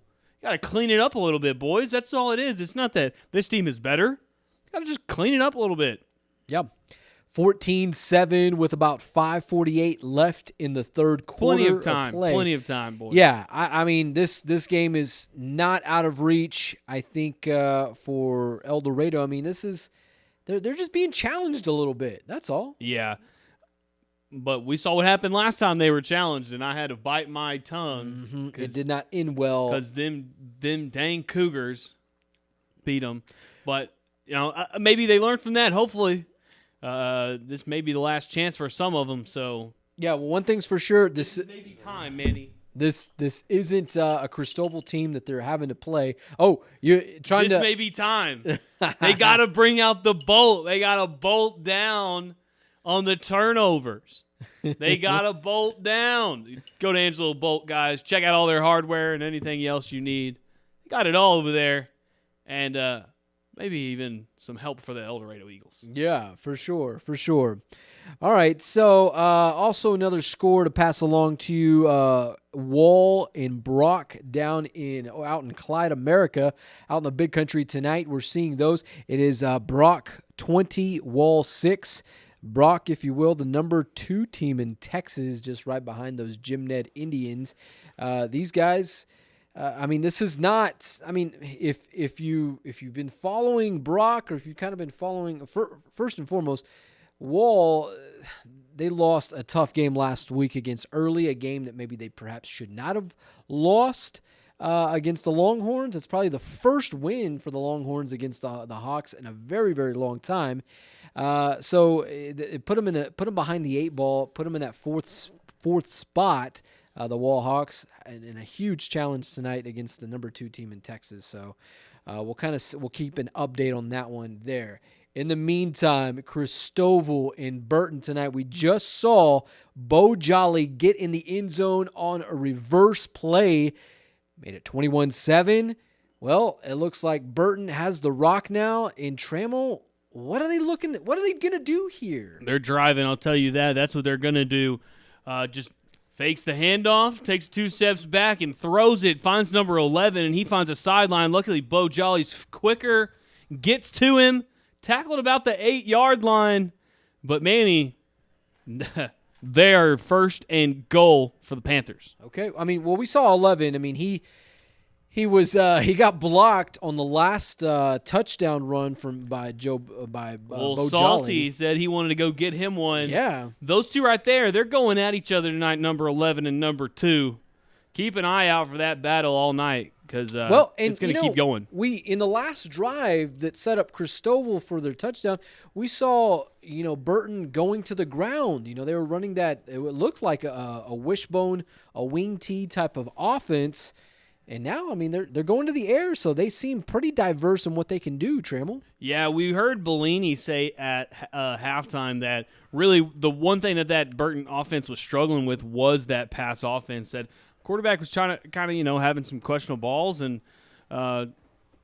things of that nature, and Christoval was taking advantage of it. So you don't want to see them lose that. But we'll see what happens. Of course, they're down 2 touchdowns, so they're going to have to start throwing the ball. All right. Okay. Well, let's come back to the desk here. So Burton certainly trying to make this game interesting as they are now approaching the goal line.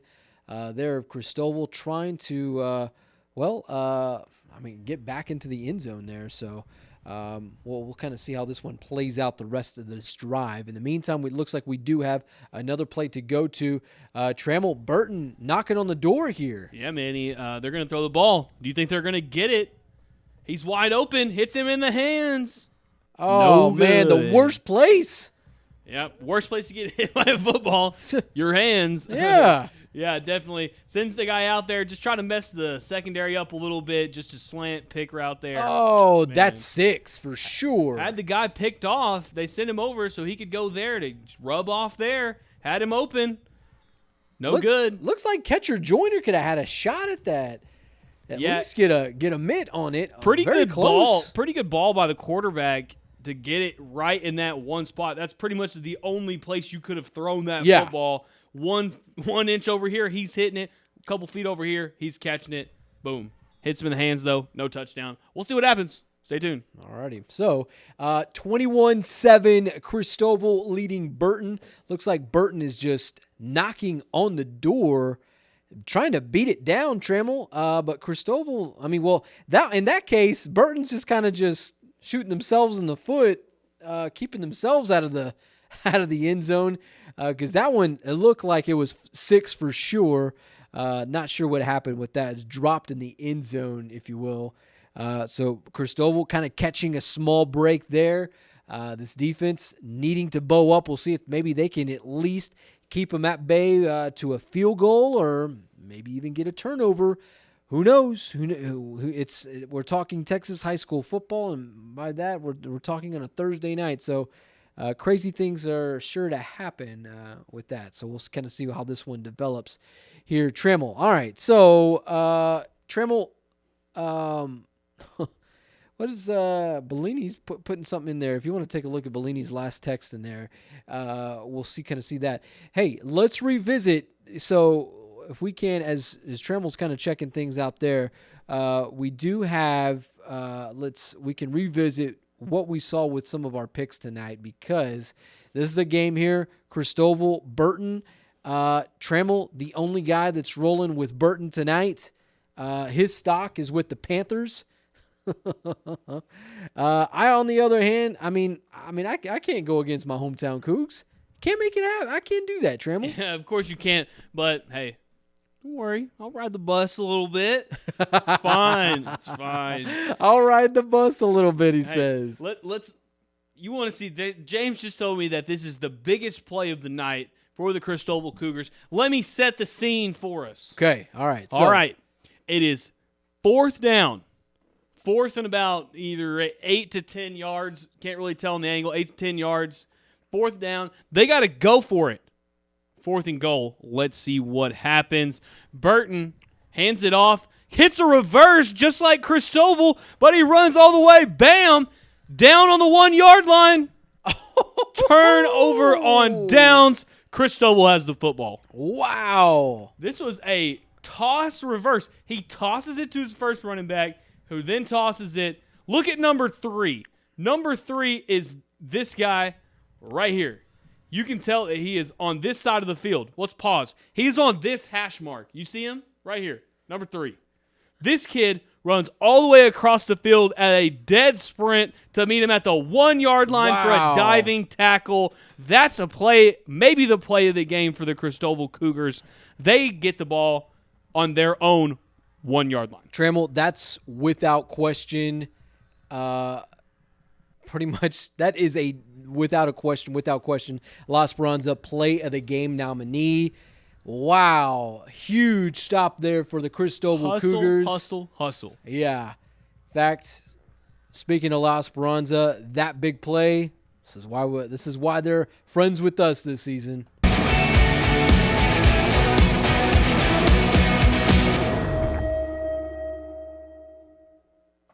All right, one more time, Trammell. Just a little toss to the running back, who then makes it a reverse. But don't worry, Christoval runs him down, tackles him, 1-yard line. Turnover on downs. Christoval gets the football. That was 4th and goal. Yeah, 4th and goal. Woo, baby. You got to love what you're seeing tonight. The Cougs making it interesting. We talked about that, Trammell. I believe if there's a way to rewind the tape, I said, in that drive, either Christoval's going to come up with either a stop, they're going to hold them to a field goal, or they're going to come up with a big stop. Well, one of those came to fruition, and that's what happened. So big things going on for the Cougs right now. Meanwhile, let's go back to Llano, Texas. Looks like the Cougs on their own 1-yard line, deep in their own territory here. Manny, he tried to just hand it off. It's on the 1-yard line. So they're bringing the house. They have 1 minute left in the third quarter. Let's just see how it ends up panning out. No. Just a handoff right up the middle gets met. That's going to be a safety for the Cougars. Okay, well, hands up, safety for that one. It's not the end of the world. I mean, if you think about it, okay. So the last possession for Burton, they would have likely, I mean, that kept them out of the end zone, obviously. But, the other choice, the other option was to maybe get 3 on the board. Okay. With a field goal. Well, this, gets them at 2 points. Manny, there's just this term that goes around the football world that is it's a saying, and it's honestly a kind of an age-old question: is 7 better than 9? Is 7 worth the risk of 9? So the saying is it better to give up a touchdown from the 1-yard line to only have 7 points than to take the ball on the 1-yard line, give up 2, punt it back, and then let them score again because they're going to have position off the safety? Okay. So some people say, is it better to get 7 or 9? I think you always want to get 9 because I think it's just you stick up for your defense and you show that sure. the tenacity. But still, it's kind of an analytical thing that I see where you're going. I see where you're going with that. It does put a little pressure on that Christoval defense, and for them having to get a big defensive stop in this upcoming drive. And they just got off the field. Yeah, that's another thing. Man, all right. So let's see. In the meantime, let's see. What else we got here?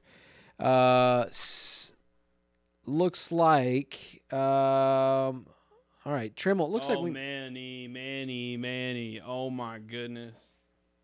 Tremble, take us away with this here. All right, so these Nares, they're putting on the Eldorado Eagles right here. Just a deep ball gets completely beat. Oh, Manny, that's bad. That's a touchdown. Not for the Eldorado Eagles. They're down 20-7 right now, and the third quarter is coming to an end. Let's check this out one more time. It's just a simple wheel route right here off a screen wheel. They lost him in coverage. Could not get back on him. It's a touchdown for the Eagles. Or touchdown, I'm sorry, not for the Eagles. Just the long ball killed him. That's all it was. Fakes the screen, throws it to the deep ball, right down the sidelines. Eldorado Eagles are down 20-7. Okay, so there's Johnny. Watch this. Johnny Long? No, watch this. Okay, Manny. Johnny Leg. That's a name of a used Johnny car. Leg, my bad. Johnny Leg is a name of a used car salesman, okay?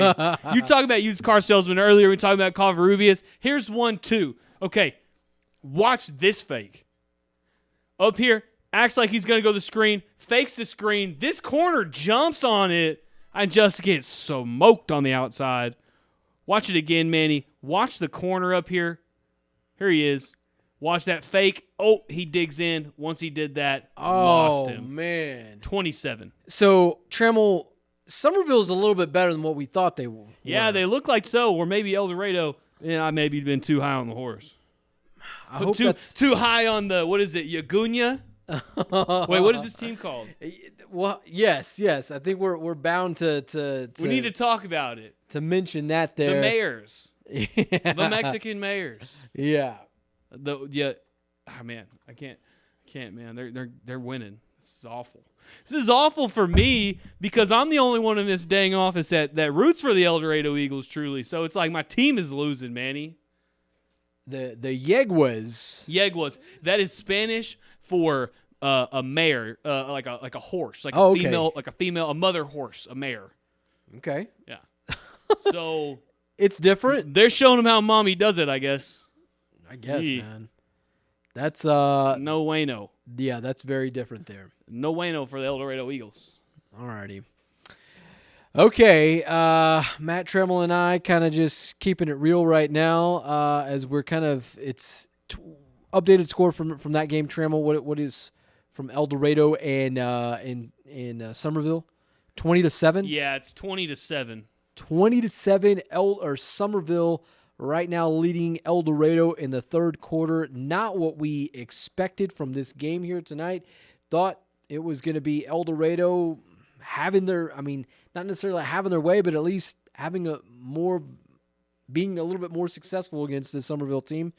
In the meantime, here we go. We saw Christoval. Yeah, we saw Christoval get a safety in the last possession. Burton back with the rock, Tremble. I think we have a little controversy on this one, Manny. We're talking about that Christoval Island. Check out this one. Tell me what you see or maybe what you don't see. Passing interference on the defense. What is that? Passing interference Come on the defense, Manny. Okay, well, the officials... Let's see. Does he This get is any what they hands on him? see. He turns around to find the football. This is what... I mean, well... And here's the thing: the UIL doesn't like us talking bad about officiating. That's what they see. Let's kind of see if, from that perspective, there it looks like both guys are going for the ball. Here we go. We got a hand on him, but both people's heads are on the football. I think that's where it is, maybe because he stops and Christoval doesn't really stop. But then on the come through, I don't think there's much there. That's very questionable. We only had one ref throw the flag, so very, very questionable call. Yeah, playing a fish. Although we're armchair quarterbacking this here. We'll armchair referee it. From this angle, probably not going to call the. We're not going to throw out the flag. Let the boys play. Yeah, we'll likely let them play, but obviously that official saw something, so they felt compelled. 15-yard penalty, so they got some pretty good field position as of now.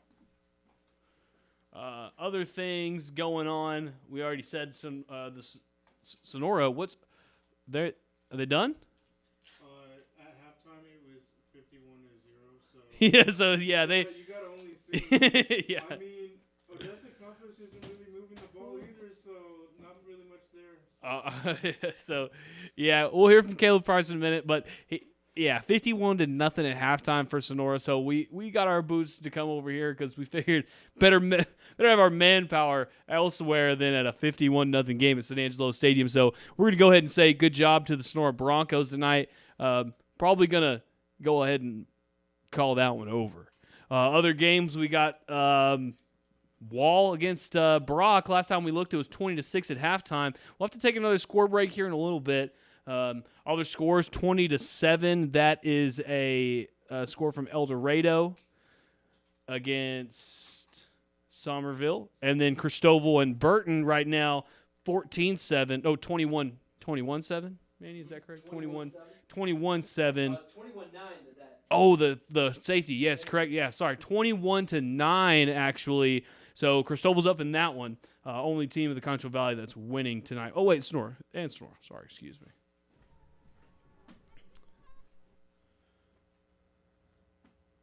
Okay, we got something good here, Manny. I got something good.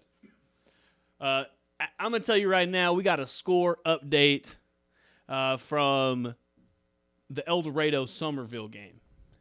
Can you go to my screen just really quick? Here we go. It's going to be a fun one. This could be the La Esperanza play of the game. It's a nominee for sure. Here we go. Right after the touchdown, Somerville's going to kick it off. And let's see. What do you think the Eldorados are going to do with it? They're going to go to the left, make one miss, make two miss, and then find your blockers, get the kicker off of you, go down the sideline to the 20, to the 10, touchdown, Eldorado Eagles. They get a kickoff return, 14-20, Manny. This ain't over yet. Man, what a play right here by the Eldorado Eagles. Just making a couple miss and then finding your blockers, getting behind them, and going to score. Take it to the house, young fella. That's what we like to see. 20-14. Eldorado Eagles, they're down, but they ain't done. Man, okay. I see you kids from Sliker County. How about that? Down, but certainly not out. And, hey, Tremel, you want to know who that is? Who's that? That's Cooper Metter, the rodeo man. Metter, yeah. Cooper Metter. He is a tie-down roper of the rodeo, from the rodeo. Ooh, y'all see that block right there? He looked, man, in that, he looked like he just jumped. Like when he grabbed that, it's like, oh, I just jumped off my horse. Now let me run to that calf. And that's what he did right there. He just ran as fast as he could down his rope, down the sideline, all the way into the end zone. The Eldorado Eagles coming back. Ooh, baby. Okay, so looks like Eldorado back in business here, down to touchdown right now. So we'll kind of see what happens with these guys. In the meantime, let's introduce you to the other member of our program tonight, and that is our very own Caleb Price. Caleb, it's always a pleasure whenever you get to hang out with us. I know you've been hanging out at San Angelo Stadium with Sonora and Odessa Compass Academy, but that one got real one-sided real fast, wouldn't you say? Yep. Basically from the jump, just the difference in two teams. I can't tell. Would y'all say Odessa Compass is the equivalent of TLCA? Yeah, that's Something, what I said. yeah. That's the same exact. That's the same exactly as I said. Yeah, I mean, and I don't mean that in a bad way, but they're both academies and whatnot. But so. check this out, Caleb. Here's the interesting part. That team isn't in a 4-man district. That's a 5-man district. There's a worse team than Odessa Compass in that district. That's crazy. I don't. Tornillo was playing 0 that and game, 10. yeah. 0 and 10. This Odessa Compass 1 and 9. Tornillo 0 and 10. They lost to Odessa Compass, so it could have been worse. I mean, they pretty much could do whatever they want against that team. Not really much to take away from there other than the fact they're the better team. I guess they were the top seed in the district, huh? So, yeah, and it looks like Ballinger's going to be playing, Shiner tomorrow? Ballinger is up against Crane. Crane, oh, Right, okay. and that'll be your game that you hang out. You'll be hanging out with the Bearcats tomorrow night there at San Angelo Stadium. Man, I got some updates. If you let's, but I got 2 of them. So can you pull up the next one for me? And I got this one. Alrighty, so let me hold on. Let me get to that one there. First let's look at this one. This is right here. They got Burton's got the ball on the 3-yard line, Manny. Mm-hmm. This is the 7 better than 9 scenario that I'm talking about. Here it is. Can they get the stop?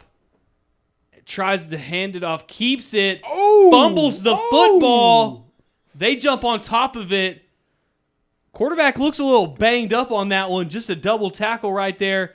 You know who's making that play. Oh, my God. Oh, Jolly. 2 and 3. Oh, that looked like 2 and 3 right there. Wow, Caden Carpenter, Bo good Jolly. A double right there. That quarterback looks like that hurt. That is a hit right there. Bringing in the big licks. 1 high, 1 low. Fumbled the football. Was called down. Manny, take away the next play. Alrighty, so with that in mind, here is what we're looking at right here. So, Burton with the rock, trying to, I guess, lick their wounds from that previous play there. And what do you know? The Cougs.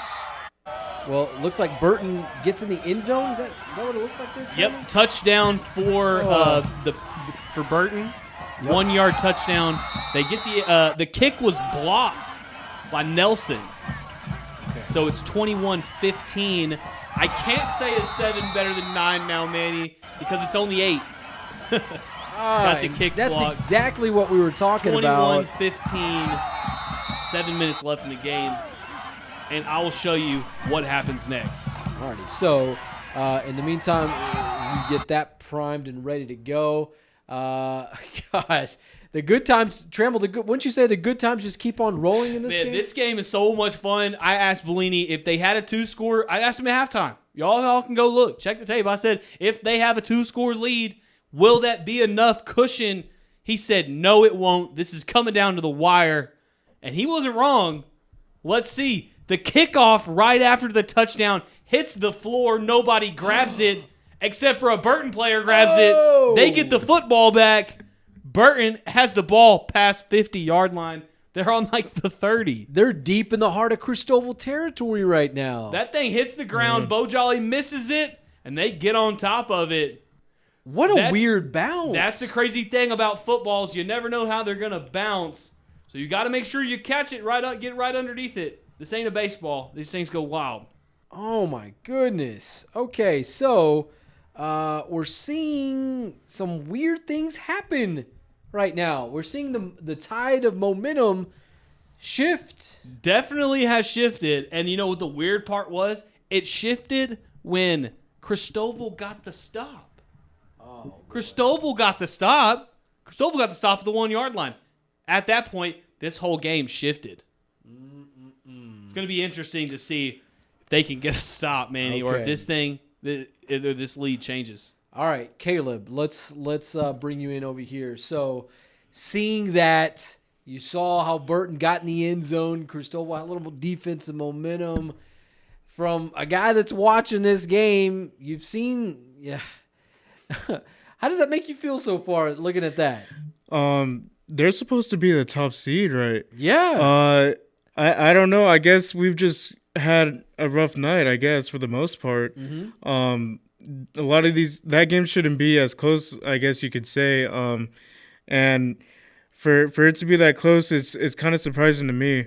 I would have thought Christoval would have kind of dominated, so to speak, in that game. Well, and the reason why, Caleb, is primarily because Burton, they were playing with an ineligible player for for the better part of this season. Okay. And so they had to forfeit some games. Well, it put them. They were 8-2. Then they had to go to 2-8 to wipe all those games out. So this here is a legitimate 1-versus-1 matchup in the opening round right now. So, I mean, I think that's why it's so good. Both of these, it's almost like who's going to flinch first, It's like, Doc Holliday and the Cowboys and the OK Corral, and who's going to draw first, who's going to be the last man standing with that. Obviously, Christoval trying to be that. Burton saying, I'm your Huckleberry right now. That's for sure. All right. Meanwhile, enough Tombstone references here. Let's get to some action from Eldorado. Yeah, Manny. It's a rodeo out there.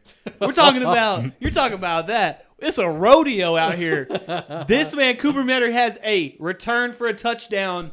This is next time Eldorado has the football. What do you think they're going to do? They already saw him attack him. Just send him deep and have Cover1 throw it to him. Catches it for like a 70-yard bomb. Too easy. Too easy. Holds it out. We've seen that too many times this season. Caleb, you've seen that quite a bit. You saw that right in front of my face. He almost ran over me. A 56-yard touchdown to Cooper Metter, to Kevin Cover1, to Corbin Cover1, excuse me. Big kid, That's too. A touchdown for the Eldorado Eagles. But I think that makes it 21-20, Manny, if they get all their extra points. Yep. Honestly, a little bit of a central Bobcat style player. Those long, lanky kid, just really good receiver. Oh yeah, it's very. What was that kid from a couple years ago? So it's 27. Tanner Dabbert-esque. Yes. Very Tanner Dabbert-esque. So right now it's 27-21 Somerville. 6:41 left in the fourth quarter. So this thing's coming down to the wire, Manny. Talk about the OK Corral. There's Cooper Metter. How about that one there? All right. Looks like a lot of Eagles in the stands out there. We got one. Let's take one last look at this because this is just a beautiful ball. Cooper just getting off the blocks. Quick, fast, and in a hurry. Somebody better sign this man. I think more than anything, Trammell, he's going to be a rodeo man. He's the next Ty Harris around here. Another Craig Leonard, if you will. Loving that. The rodeo man getting involved tonight with the Eldorado Eagles, Cooper Metter. Caleb, I know you saw this. You saw the matchup against Sonora. Am I correct? And I know there was that connection there quite a bit. Mm-hmm. How good is that? I mean, it's one thing to see it right here on the screen, but you saw it in person. Honestly, he reminds me of I'm sorry to make the essential reference again. I know that I've done that a lot, but back in 2014, it was Braden Hugs, and there was this one receiver he was really dependent on. I forget his name. Not Luke. But anyway, yeah, that's what that reminds me of, that year specifically. So, yeah. All right. So this guy, clearly Cooper Metter, he's obviously just insanely fun to watch. Mm-hmm. Man, we'll see what happens the rest of the way there. Trammell, it doesn't. Gosh, I hate it. I can see the text stream coming in, and right now I'm. Have they caught up? Here it is. We got the ball's on the 3-yard line for Burton. Let's check it out. It's first down. First down and goal. Just hands it off to his guy. Right there. That's going to be a touchdown. Pretty much walks in there. Touchdown for Christoval. right, so Chris. Manny, 22-21. That's it's a very close ball game. Any of these guys can take it at any time. But hey, at least you know Christoval has the football right now. They're going to be able to maybe put some points on the board and have a lead going late in this game. Yeah, that's really crazy to see right now that the fact, and it all started with Christoval getting the stop on the goal line, and then them giving up a safety on the ensuing possession, and then Burton coming right back and then got having a touchdown. And this is the second touchdown? Yeah, they got to make sure they get this kickoff return. That's all it came down to. Took the lead by 1, 22-21. All right, so updated score to pass along to you tonight with Brock and Wall. Right now it is just about 10 minutes ago this hit the wire. 34-6, Brock leading Wall with about 10:55 left in the fourth quarter. They got it was Moody to Eli Potts, 39-yard touchdown pass that extended that Brock lead tonight. Caleb, I know you've had a chance to see Wall this season. Is it shocking to see? Well, give me your thoughts on this. No, it's not shocking. They have a lot of holes in their game. It's funny because the very last game I saw them in, it was at Wall Stadium. And they beat up on TLCA, right? Mm-hmm. But the funny thing is, right after the game when I did an interview with Wall head coach Houston Guy, he was actually very disappointed. A lot of the fundamentals were off and whatnot. Here's the thing, guys. They're a really good team, and I think they have the capability to beat Jim Ned even, right? Or match up to them at the very least, but a lot of the fundamentals aren't there. A little bit of sloppy play. Are they a young team? Yeah, they are. I think they only had one returning guy. That's going to cause some problems. Returning guy on defense. Yeah. And especially that Wall Hawks team. It's all about you have to do everything right. It's not like when you can play in this spread offense where things can be sloppy and you hope for busted plays. This is a type of offense where you want to get 3 yards every play. And if you stick to a schedule of plays and you do these things exactly right, and that's just kind of how it goes. So when you have a young team who's inexperienced, who can't make all those things, whereas you can be young and run the spread and just throw it because it's backyard football. And the other thing too is they're a power running team, so when they get in these holes, it's a little bit hard to get out of. Yeah. They have a really good receiver. I forget what number he is, but real tall kid. Yeah, but they only have really one of those, Yeah. So whenever they get in that hole, it's an uphill battle from there, and when they can't get out of really. Alrighty, so it's in fact, as we were speaking about that score, Brock took one to the house, 72-yard punt return. This was Cutter Wilson, 72 yards to the house. PAT, no good. Brock 40, Wall 6. 5:45 to go in the fourth quarter. So at least they're not prone to getting beat as bad as the Central Bobcats, right? So I don't mean that to throw any shots or anything, but we'll see what happens with that tomorrow. Yeah, we're holding our breath tomorrow that Central can hold their own. Defensively, they need to hold their own tomorrow. Yeah. Elijah Uribe, the running back for El Paso Eastlake, this kid. Probably as good as a DeKing Thomas. I don't think he's on that level of McKylan Young. I'm not sure if there's anybody in the state of Texas on that level of McKylan Young, but I think the kid that San Angelo Central is going to see tomorrow night, Elijah Uribe, as good, if not better than DeKing Thomas of Abilene High. Well, Manny, he's big and he has slick feet, and that's no doubt going to give Central some. That's the worst combination to see if you're a defensive. Yeah, they run the exact same offense as Abilene, by the way.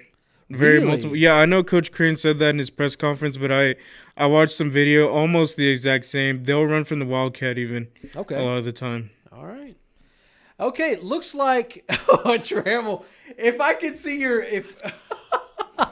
let's go. Let's go. All right. Let's take it away. There's only 3 minutes left of this game, folks. James Bellini himself said it's going down to the wire. He was not wrong. Yeah. Ball's on about the 40-yard line. Like I said, 3 minutes left in the game. Manny, Trammell, let me just say this, bro. I love watching your emotions in big games like this. yeah. You make it fun to watch, Hey, my man. I'm not even on camera at the time. I'm just like, oh my gosh, this is crazy. Let's Okay, go. Let's do it. All right, so Christoval has the football. Manny, this is this is the very first play of the drive, I'm pretty sure. Sends a guy in motion, fakes the handoff. Bo Jolly cuts out to the right, makes one miss. He's got a blocker in front of him. Switch out to the other side, run to the other. Turn the corner on that one. 2 minutes left in the ball game. Christoval Cougars are up. All righty, the Cougs. Look at that, Bo Jolly. Oh, that's a perfect corner route right there. Good way to get you. Look at this. And that's textbook blocking right here. Can we just talk about that? He's not going to hold him because he never actually even puts his hands on him. He just runs through him the whole time. He just runs, gets in his way. Yeah. Cuts it to the other side. 52 quits running, scores a touchdown. Christoval Cougars are up in this one. What's the score? Let's see if we can get a score update. It was 22-21. 2 point is good. 29-22. Tell you what, Cougars. you got the touchdown. Hold it right there. I will get the 2-point conversion. And let's kind of show the folks here what this is about. And here we go. It was a little Josh Fava. Cougs going for else? 2. Who else would you give it to? How you doing? How you doing? Number 7. There we go. A little miscommunication on the jump there. But nonetheless, it's a 2-point conversion, 29-22. They're up by 7. That's awesome. Did they leave too much time on the clock? That's a question. Well, yeah. They're up a touchdown. Yes, no matter what, we may be getting overtime. 2 minutes, as long as they can kick that ball down there and have nothing crazy happen. I don't want to say it. God, it would be a shame if they don't come up on top on that one. It just would. They've had such a great season. Been a while, really, hasn't it? Yeah, well, I mean, last year they had that great run deep into the heart of the postseason. Played past Thanksgiving. I think, Okay. Caleb, I think you're absolutely right. I mean, it would be tough for them if they did suffer defeat tonight. Aren't they better this year, though? Like, I think they so. I mean, Braden Wilcox, I mean, and no disrespect to Braden Wilcox, because that guy was on a mission every single game, and he had been since he's been starting as a freshman. But I think they're bringing a little bit more moxie to the table this season. And, these guys, I mean, they're fun to watch. They're doing some cool things. And it seems like everybody's getting involved in that offense. And defensively, they're all clicking. It's Bo Jolly, the Caden Carpenters of the world, the catcher joiners. I mean, a lot of these cats getting involved. And that's what makes a good football team. You want me to rebuttal? All right, so here it is. I will say that I do not think that this Christoval football team is as good as they were last year. Oh, here we go. Okay. Here we go. All right, Okay. now hear me out. This is a very good football team. This is a very good football team. And this new quarterback, Loman, seems to be a very good quarterback. Does he have the athletic ability that Braden Wilcox had? No. Is he able to throw the ball like he could? No. I think this Christoval offense is very one-dimensional. I think it's only running the football and maybe passing to Bo Jolly. But Bo Jolly had more touchdowns last year and probably more yards than he had this year. So do I think they're better? Maybe. But I don't know, Manny. Yeah. It's gonna see. They went 3 rounds last year. They can win tonight and go 4 rounds, then I'll say you were right. And I'll buy you a Topo Chico.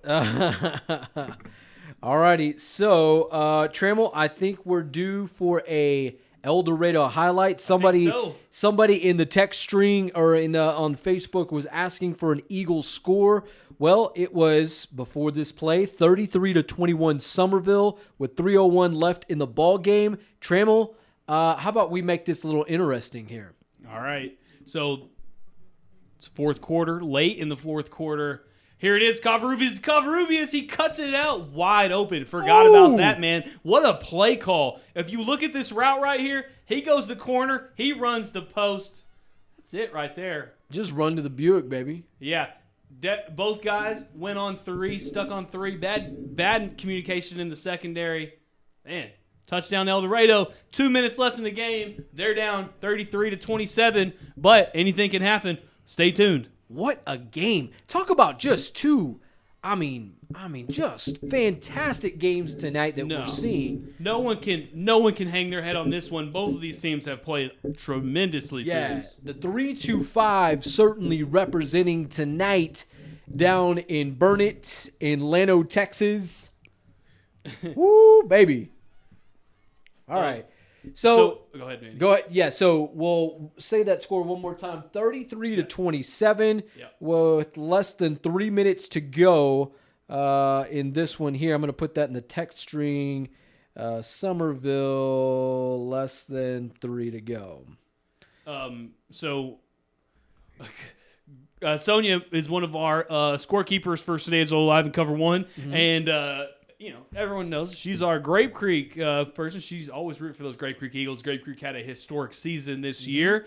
And one of the things she said right before they won that district championship was what? Holy Spirit, activate. Now, James Blaney is over there stressing out because this Christoval Cougar game is on the line. Just to make him feel better, Manny, she said, Holy Spirit, activate. So maybe the Lord is with the Christoval Cougars. We'll have to see. We're going to need something. We're going to need something.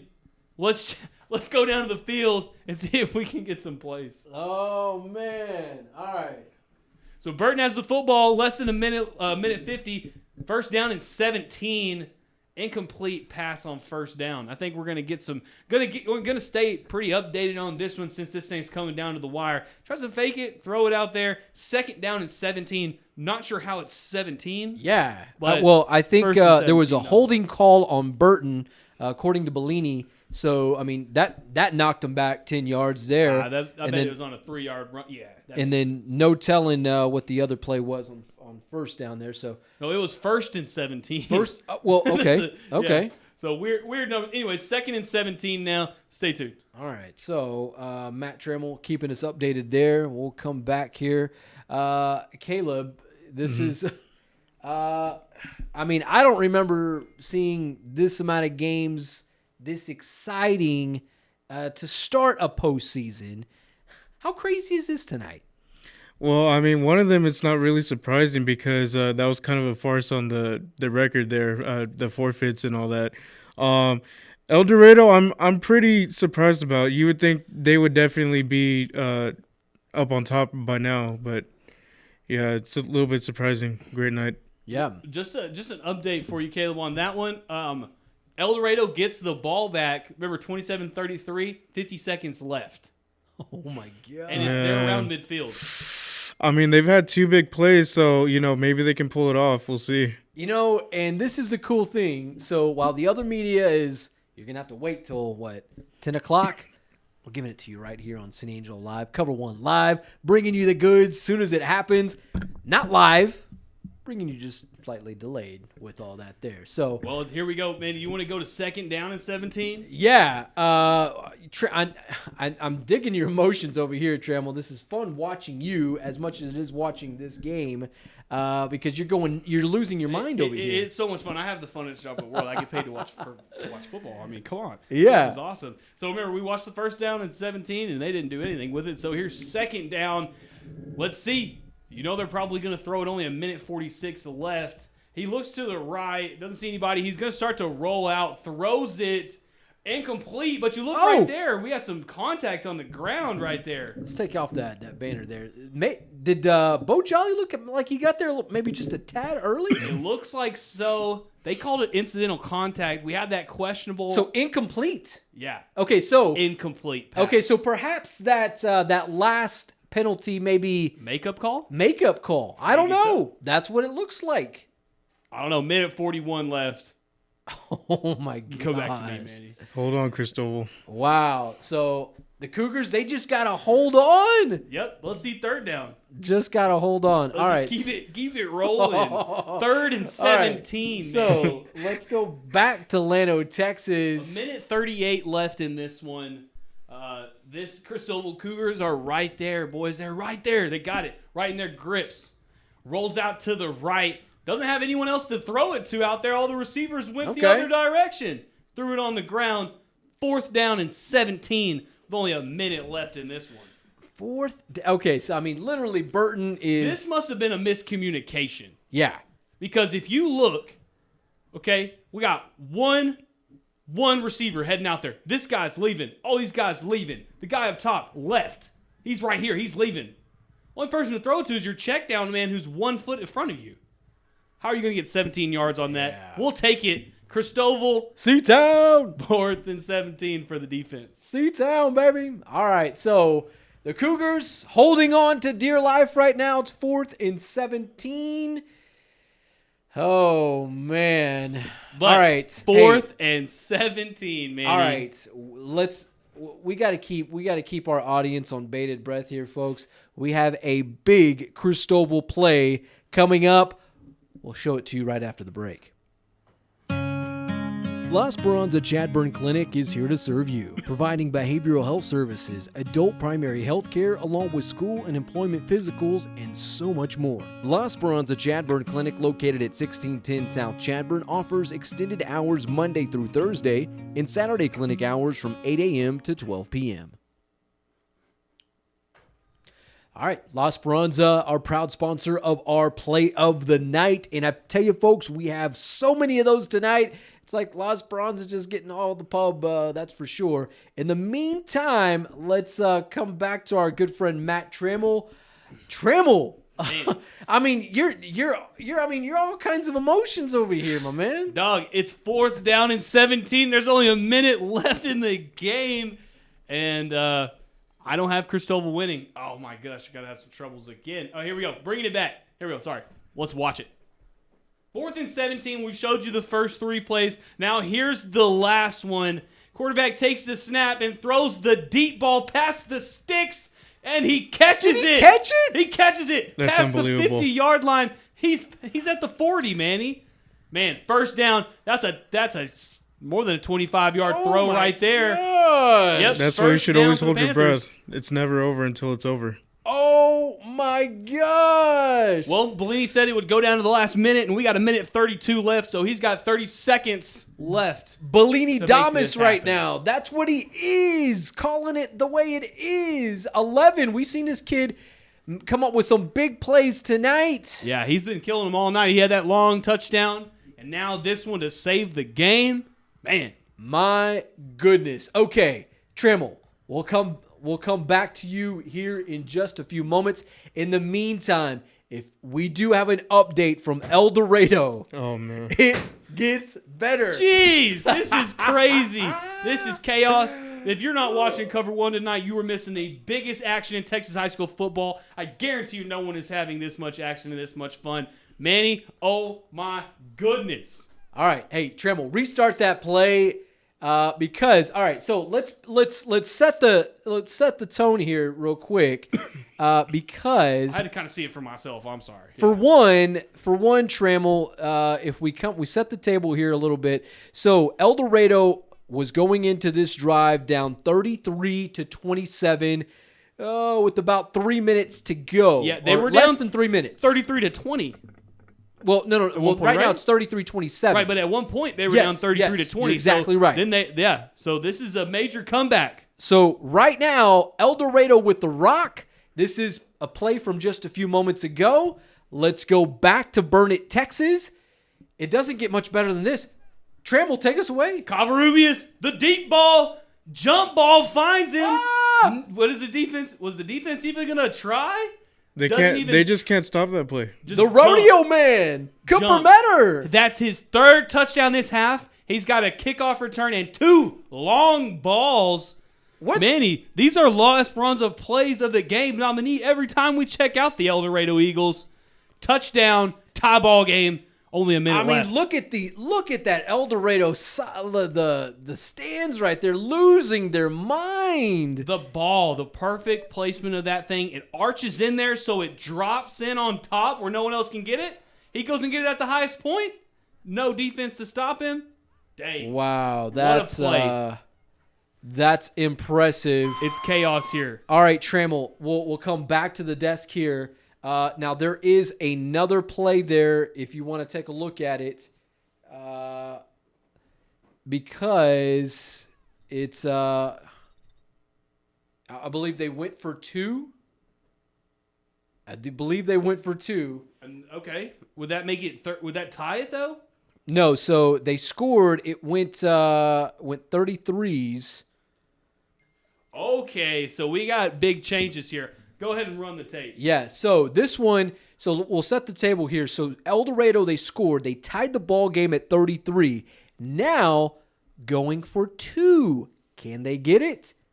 Matt Tremmel's going to tell you if they can or not. So line this thing up. We got receivers on both sides. You got the trips up to the top up there with his running back as well. So heavy side to the right. Let's see what he does. In fact, quarterback keeper, read option, how he scored the first one. That's going to be a touchdown. Dorado Eagles, they're up by 2. 35-33, Eldo. Let's go. Not a lot of time left in this one. Just a great read right there. Knew the guy was going to take the running back. He pulls it right up the gut. Touchdown, not touchdown, 2-point conversion. They take the lead, Eldorado Eagles. Yep. 35-33. Woo!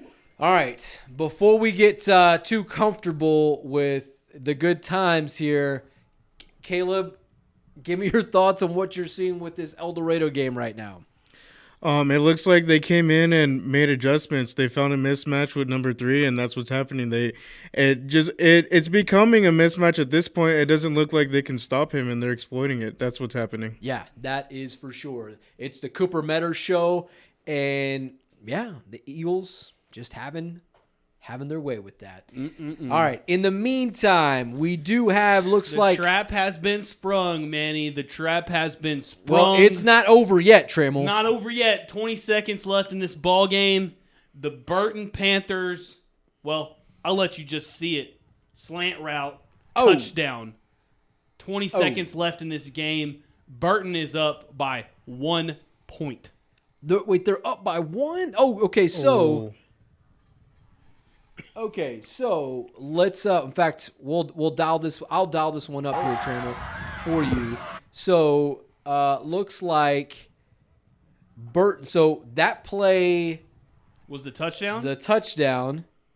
All right. So let's show you what happened in the next. This is a 2-point try. Looks like Burton's going to go for it.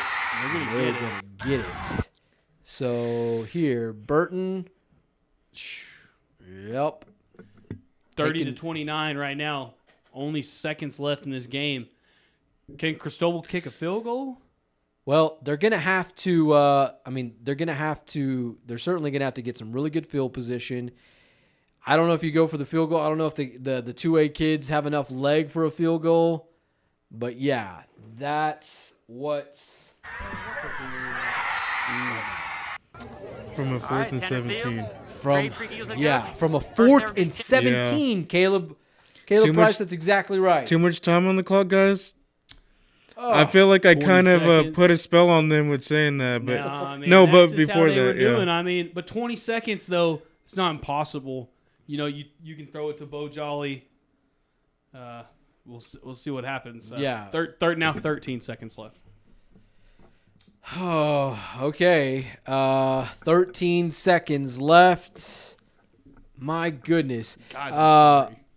Wow. Okay, so let me get us back in here into this. Okay. All right. So Ryan Chadwick is texting us. Sounds about right for a school who forfeited 8 of their games. Yeah. Bellini was saying something about there was he was on the Burton sideline and they have no character whatsoever, is a quote from him. No. So must be some chirping going on, but of course this is playoffs in Texas high school football, especially small schools. There That's ain't just the way it is. No love lost between anybody. No. So so in the event that Christoval falls tonight, looks like hope we're crossing our fingers that they do. Also keeping the other hand crossed as well that Eldorado survives tonight. This is probably the most exciting just amount of football that we've seen all season long. Both teams playing some great games. And oh my goodness. All right, so let's check it out, Manny. 13 seconds left in this game. Away how this came to a close. All right. Trammell, take us away. Well, Manny, you just got to give it to your ball player and let him do his thing. You give it to Bo. Last time probably he's going to touch it. Makes 1 miss and 2 miss. Gets behind somebody. Maybe he has a chance. He's running down the sideline past the 50. Oh, man. But tackled at about the 20-yard line. Ball game. You hate to see it. Burton comes back. 30-29. Christoval falls to Burton in the first round of the playoffs. Oh, man. That hurts. That hurts. Yeah, and really, the only one you can blame for this one, Christoval, is the UIL. They made a 1 seed play a 1 seed in the first round. It's a heck of a season for you guys, and y'all played it all the way down to the end. Y'all proved me wrong all year long. Might as well have lost to Eldorado, huh? I know. I mean, basically. I know. Yeah. Is it worth the district championship? No. I think the real thing, Manny, that this comes down to is 9 better than 7. Well, yeah. Well, I think that, and I believe Caleb put it best. 4th and 17. Yeah. They were staring down the barrel of 4th and 17. What kind of luck is and that? Could not stop them. Burton comes back, and then they prove them wrong with that. So, I mean, we can say all we want about the UIL, but at the end of the day, Christoval still had a shot. Man. Maybe you just let him score the touchdown instead of safety. Oh, yeah. That's that 1 point right there. They blocked that kick, remember? So they scored 8 instead of 9. Lost by 1. So that is ball game, folks, for those who are joining us on here on COVER1 Live on SanAngeloLive.com. Hopefully we'll get some word from Casey Otho pretty soon. As Burton defeats Christoval 30-29 in just probably one of the most exciting games we've seen all season long. I know we did not expect this. That is for sure. We anticipated Christoval surviving deep into the 3rd round, perhaps even the 4th round. We were talking Eldorado Christoval in round 4. Yeah, we were waiting to see that. Doesn't look like we're going to see that tonight or this season. That matchup will have to wait one more year. So we talked about, Manny. We talked about the Holy Spirit activate. Oh my goodness! Ryan just said, "Sonia, you jinxed us." Sonia, you stay away from those Central kids.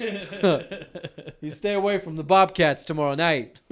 She said, "What did I do?" That's funny. Caleb, my goodness. I mean, it goes back to the 4th and 17. I feel like I jinxed them. Even before that drive started, I was like, is there too much time on the clock? And they came back and they scored. Yeah. So, got to give it to Burton, right? They just came back and, I guess, showed their worth, so to speak. Yeah. It was a hell of a way to lose. It came back to bite them tonight. Those forfeited games, Burton just and I tell you what, if Burton makes a run, my goodness, that's gonna. That's a little salt in the wound to Christoval because Christoval wasn't supposed to play this team until the 3rd round. They were supposed to get another team tonight, and it's kind of the way the cookie crumbled.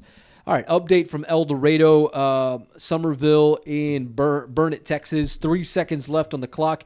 Eagles just got the ball back, 35-33 Eldorado. So I think you can wrap that one up. We're likely to put a nice little bow on that.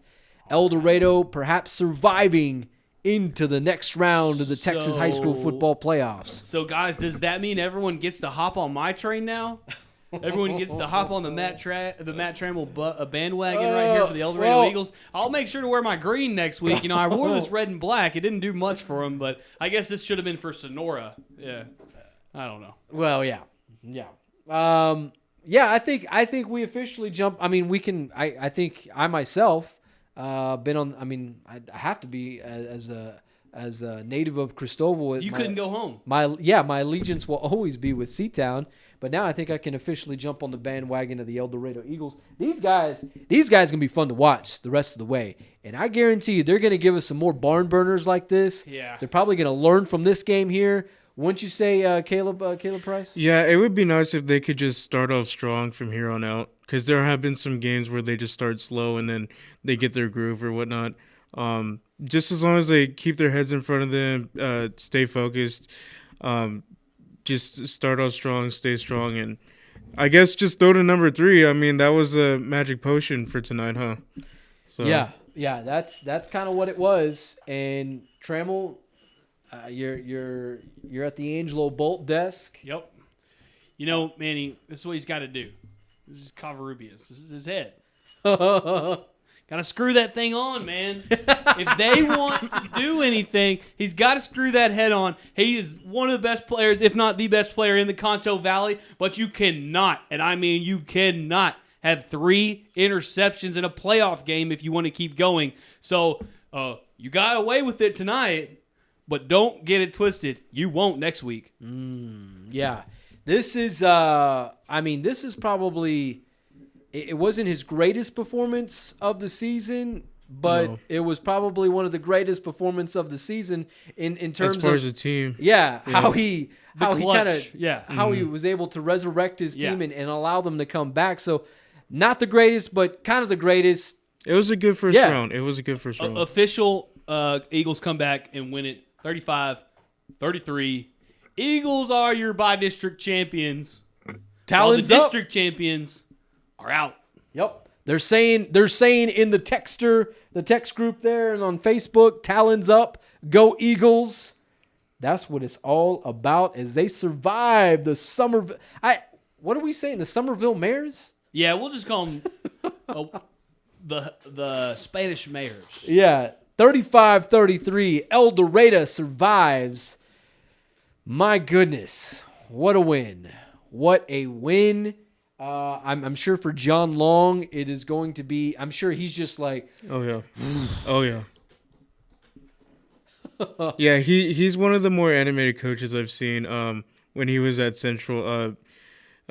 Chewing out the players, just in it, yelling to the top of his lungs. He's a scary looking man out there. Don't get it twisted, guys. Don't get it twisted. Yeah, he seems friendly though. When they had that Eldorado Christoval game, they lost, and he did that whole interview with a smile on his face. I was like, what? Like, what's going on? So cool guy. He can't wait to get out there and just lay it on them, man. Just put them through the grinder. You know what I mean? Well, so if you're just now joining us, 35-33, Eldorado beats Somerville to open the Texas high school football playoffs. But on the other hand, we lost a Concho Valley team tonight. Probably the toughest one in their little area. Yep. That's for sure. The Christoval Cougars fall tonight to Burton, 30-29. What a game, folks! I mean, from Christoval almost. I mean, they had it. They had it. Yeah. I mean, they had Burton down to a 4th and 17. And that's what happened. So Sonia wants to make sure we get corrected on this. Yeguas. Oh, okay. Manny, Yeguas. The Yeguas. The Mares. Not the Mares. The Yeguas. Well, they're the Mares, you know. Actually, we can just go ahead and call them the by-district champions and the winners. No, wait. Wrong team. No, they lost. Just kidding. Yeah. Anyways. By the way, Michael Castro chiming in on the Facebook. John Long used to be at Lakeview. He was my coach when I was at Lakeview 11 years ago. Ha ha ha! Congrats, Eldorado. So yes, I guess he made his rounds, and we know for sure he's a member of the Angry Orange. Yeah, I remember seeing him direct that offensive line with San Angelo Central, and it was a thing of beauty how he did it because they had some great years when he was there, and it looks like they're having a bit of that piece of success here in Schleicher County. So. Caleb, how would you, if you were to put words to this night, is there a way to do that? Overall, pretty solid. A lot more action than we saw. Just an amazing night of football, really, guys. There's nothing much more you can say about it. And then, of course, Sonora looks like the best team, but they were their destiny kind of played out like it was supposed to. they're a better seed than Bellinger. Bellinger's going to face the tougher team probably. So yeah, they did what they needed to do, and then Eldorado. I would say they should have had done a little bit more against this team for sure. But overall, those halftime adjustments, that's kind of what they're known for, and they're known for starting slow in some games. So I wouldn't say that's a surprise. I'm really surprised about Christoval, partially because I'm kind of ignorant to the team they were playing. I was like, okay, they're the top seed. They should win this. So, yeah, that was disappointing. But overall, pretty solid night. Yeah, and I think, we really have to – Christoval, let's not kind of get this twisted as Caleb Price would say. I think that 4th and 17, and this is the play here, folks, and we'll show this one to you here because this is what we'll set the table here. This is what Christoval was staring at for here with a $1:38 left to go. Up in this one, this is 3rd and 17 right here. No, this is 3rd and 17, so this would make it third. This would bring up 4th down, and that's got to be tough. I mean, just looking back at that, and we see right there this defense. I mean, they're doing their job. They're doing what they can do at that point, and yet, it just didn't work out for them. The next play on that one, and right here, this is what happened to Christoval, folks. This is the 4th down and 17, and this is a $1:30 to go in this one. 11 coming down, falling down, and as you see here, just a bomb down the field. They just wanted it, guys. They wanted to win. Look at that. That's what happened. That defined Christoval season right there. That big play on 4th down, because if they make a play right here, or they get in the backfield to disrupt the quarterback right here, ball game, and they're raising up a by-district trophy tonight, not the Burton Panthers. Like we talked about with Covarrubias, same thing here with that cat. That ball had so much arc on it that it was dropping down like a missile. That was a heck of a ball. No, it was a great. I mean, I think we got to show. I mean, we don't necessarily have to like it, but we got to respect it because it was a great play. It was a great throw. It was a great catch. Christoval just happened to be on the wrong end of that play. So, those things happen. Trammell, do we care to maybe check out what if you were to say right now? Yep. Play the game. I have it pulled up already. You have it ready to go? I have it ready to go, Manny. I thought about this already. I'm one step ahead of you, man. This is definitely the play of the game. This is what made the Eldorado Eagles come back. With this play is what started the comeback. Okay, we could do, whatever. Yeah, do the last play of the game. It was where they won. That's not why they won. They had to get there from somehow, and this is how the rodeo man himself. Let's check it out. All right. Before we do that,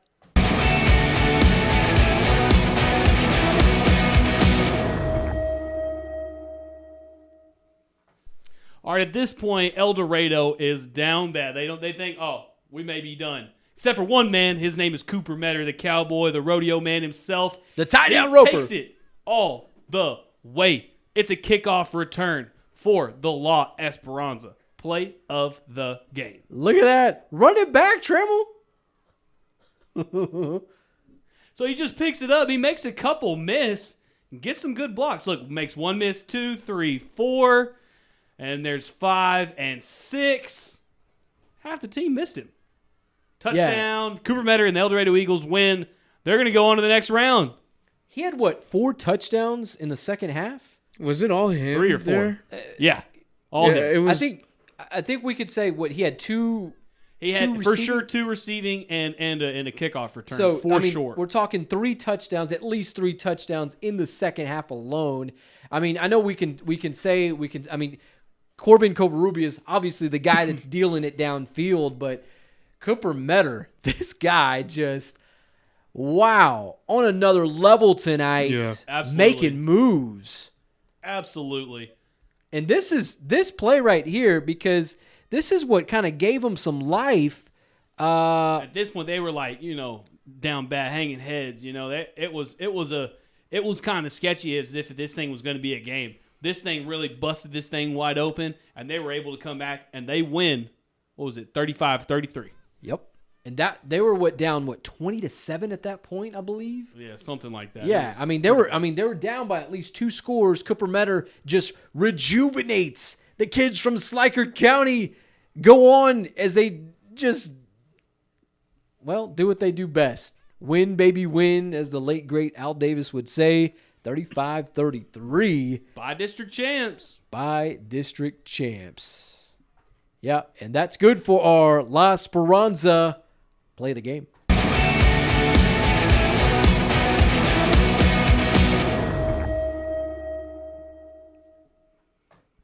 All right, the Christoval Cougars, Wallhawks stumbled tonight. I think I wouldn't say it was expected for the Wallhawks to stumble tonight.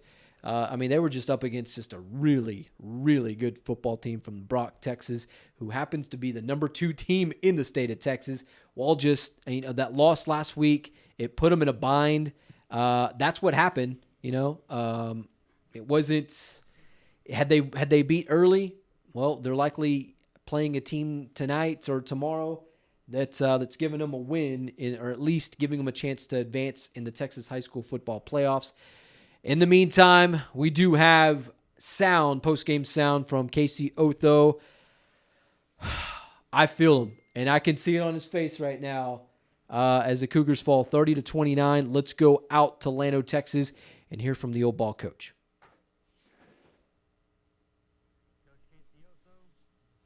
Took a loss here, Yes, sir. and it was a better game, though. It was a good game. Yeah, we knew coming in it was going to be like a third-round playoff game. And they didn't They go down and they're up, and then Jolly has a touchdown and goes up, and then they just drive down to score. Yeah, we had our opportunities, and that's all we can ask for in those opportunities for the kids to make plays. And I'm really proud of these guys. Their kids did a wonderful job taking advantage of some opportunities, and we did the same.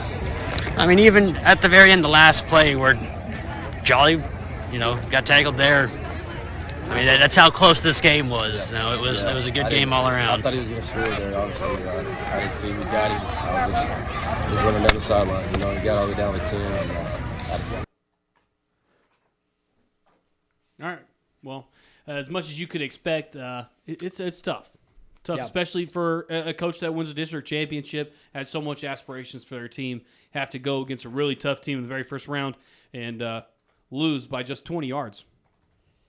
Yeah, that's probably one of the toughest ways to lose. When you give yourself a chance. I think looking back at that, Casey Otho said it best. The fact that this was supposed to be a third-round matchup, and I know, I've known Casey for a number of years now, that this has to be grinding his gears because the UIL ruled they ruled that Burton had to forfeit those games. Yeah, they kind of ruled against him, but it kind of helped him out at the end of the day. Yeah. I don't know. Yeah, tough pill to swallow tonight. Christoval falls 30-29. Eldorado, on the other hand, advances 35-33 in what we're calling probably one of the greatest, not one of the greatest, but just a fantastic comeback led by Cooper Metter, the rodeo man. This guy. Manny, I looked at the actual time for that. When he got that kickoff return, 40 seconds left in the third quarter, and they were down 20-7. My gosh. At the end of the third, they were down 20-7. And he had that kickoff return and then so that sparked it. Ended up scoring 35. They scored 28 points in the fourth quarter. Yeah, it's unbelievable. That's ridiculous. Yeah. Final score to pass along to you tonight. Just went final probably a few moments ago. Was Wall and Brock. Brock officially your winner tonight, 40-6. As a final score, so Wall's officially one and done, just like the Christoval Cougars tonight. What about Odessa Compass Sonora? Do we have a final from there? That one. 100? Gosh. Possibly. Did they reach 100? Yeah, I would not be surprised the amount they were hanging on that. So yeah, I mean it's last time it was fourth quarter 72-0 was our last score update from them. okay. Well, that makes sense. That makes plenty of sense. Actually, final score 79-8. 79-8. Sonora, your winner tonight. Caleb, you were at this game. You were watching this one as it unfolded. They were up. Sonora Bronco Nation was up 51-0 at the half. I mean, we saw them already go up. I mean, just give me the nuts and bolts how this one kind of just went in favor of the Broncos tonight. Guys, basically on any play, Sonora could have scored. You actually noticed I started to give you the highlights from the top of the press boxes because I couldn't keep up with them. So I mean, that basically sums it up. Just and I haven't struggled to keep up with any team on the sideline. So I mean, that's just what this game was. All Sonora. Yeah. Well, Caleb, if you want to keep on chatting a little about this is kind of what was going on in this Sonora football game here. Yeah, a lot of stops behind in the backfield by the defense on Odessa Compass. Yeah, and you noticed that 2-yard run I showed you guys, right? It's because I missed a touchdown. You know, I'm really sorry about that, but yes, like I said, just fast scoring. I think that was their first score, I believe. Yeah. Yeah. Basic plays, and that's they as got basic it done. as that gets right there. Look at that. I mean, just a simple handoff, getting in front of the big fellas, good blocking. Yeah, doesn't get much better than that. And then here, yeah, defensively, I mean, He hit, oh, that wasn't the one I was. Yeah. Yeah. We'll come back to the Any idea on who they're going to be facing against next week? I have no idea. So, Trammell, you buy me some time. Yeah, I got you. Also, the other team we'd have to think about is who is Eldorado going to play next week. Right. So those two games are going to be pretty important. Remember, we can have them all. We'll be there. San Angelo Live Cover 1. You know how we do. We'll be at every single game, bringing you all the stuff. If you can't be there, don't worry. We'll be there. And we'll bring you the goods. Thanks to Deersky and Deersky, Berkshire Hathaway, Angelo Bolt, La Esperanza, WW AFCO Steel. I mean, these guys are making it happen so that y'all can see it. Making it happen, Captain. yeah, so Eldorado would now face they would move on to face the winner of D'Hanis and Woodsboro. So we'd have to. I mean, don't know too much about D'Hanis or Woodsboro. I know they're probably not as good as Somerville or perhaps Burton. I would assume. Guess we'll see. But I mean, that's why you play the football game. That's why you play. It's football. On the other side, on the bottom half of that bracket, there, it was a game tonight. Falls City La Pryor. Falls City, your winner tonight, 48-0 in that particular game. So Falls City advances to the area round. They will get the winner of Snook in Rock Springs tomorrow night in Burnett. Falls City likely Snook kind of just. I mean that was a well. I mean they're facing Rock Springs, so they were a runner up. No. They were a runner up in that district from their district. So they're not. I mean, they're a good football team. They're a team Christoval faced last year, but Falls City right now, Falls City and Eldorado are on a collision course to face each other in the third round. Granted, Eldorado can maybe get past some of these mistakes like we saw tonight, and get past D'Hanis or Woodsboro perhaps next week. So You just limit turnovers. I think they'll be okay. yeah. What else? So What else we got for us tonight? So with all that said, tomorrow there's Granger in Miles that we're going to see in that on the top half of the bracket there in Class 2A Division 1. Another score tonight is Roscoe and Quanah. Roscoe, of course, getting the best of Christoval earlier this season. They beat Quanah 38-16 to advance to the area round of the Class 2A Division 2 playoffs. That's probably about it of what's going on in that side of the bracket.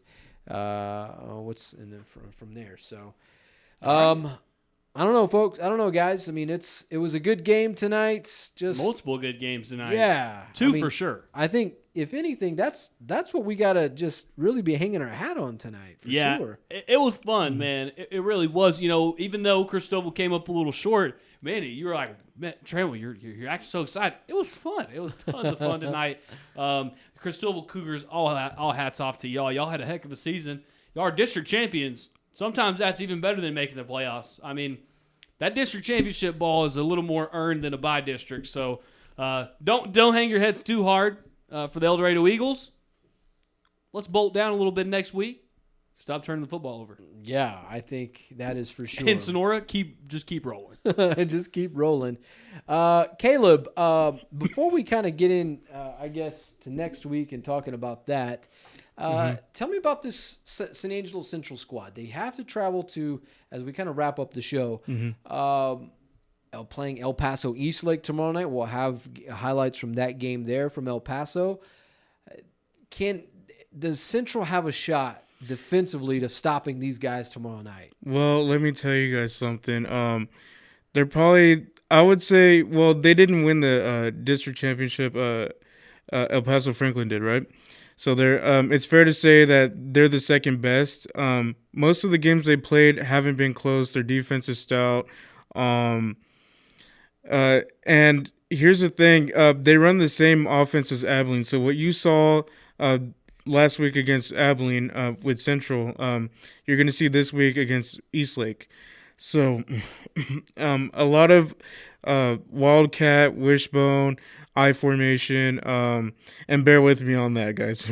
But, yeah, I mean, essentially the same thing. You're going to see a lot of direct snaps to the running back, big kid.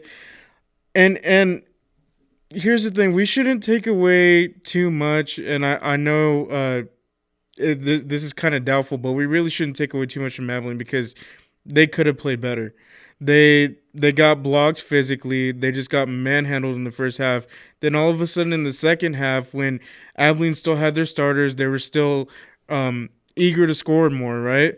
All of a sudden they start pushing back a little bit, right? Yeah, stood their ground a little bit. Yeah, and that's just been the way that has been all year. They'll come back in the second half and play better, but if they could somehow just be a little bit more disciplined, a little bit more focused, keep their eyes forward on the offense, right, at all times, the secondary especially, just be disciplined like they have in the past, I think they could give them a hard game defensively. Offensively, guys, here's the thing, right? Okay, so Eastlake is very multiple on offense, right? And you can tell compared to other teams how multiple they are, where other teams will just run the option or whatever have you or the spread, right?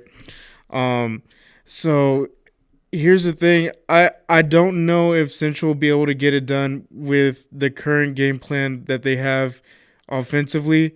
That hasn't been working basically all year. So yeah, no, I'm with you on that, Caleb. Hey, before we kind of continue on with that game, just probably one of the craziest games tonight. We saw just an exciting ball game with Eldorado and Somerville, but a game that was out in Colorado City tonight. Sterling City, Hermley, check this out, 102-94. We're not talking about a basketball game tonight, folks.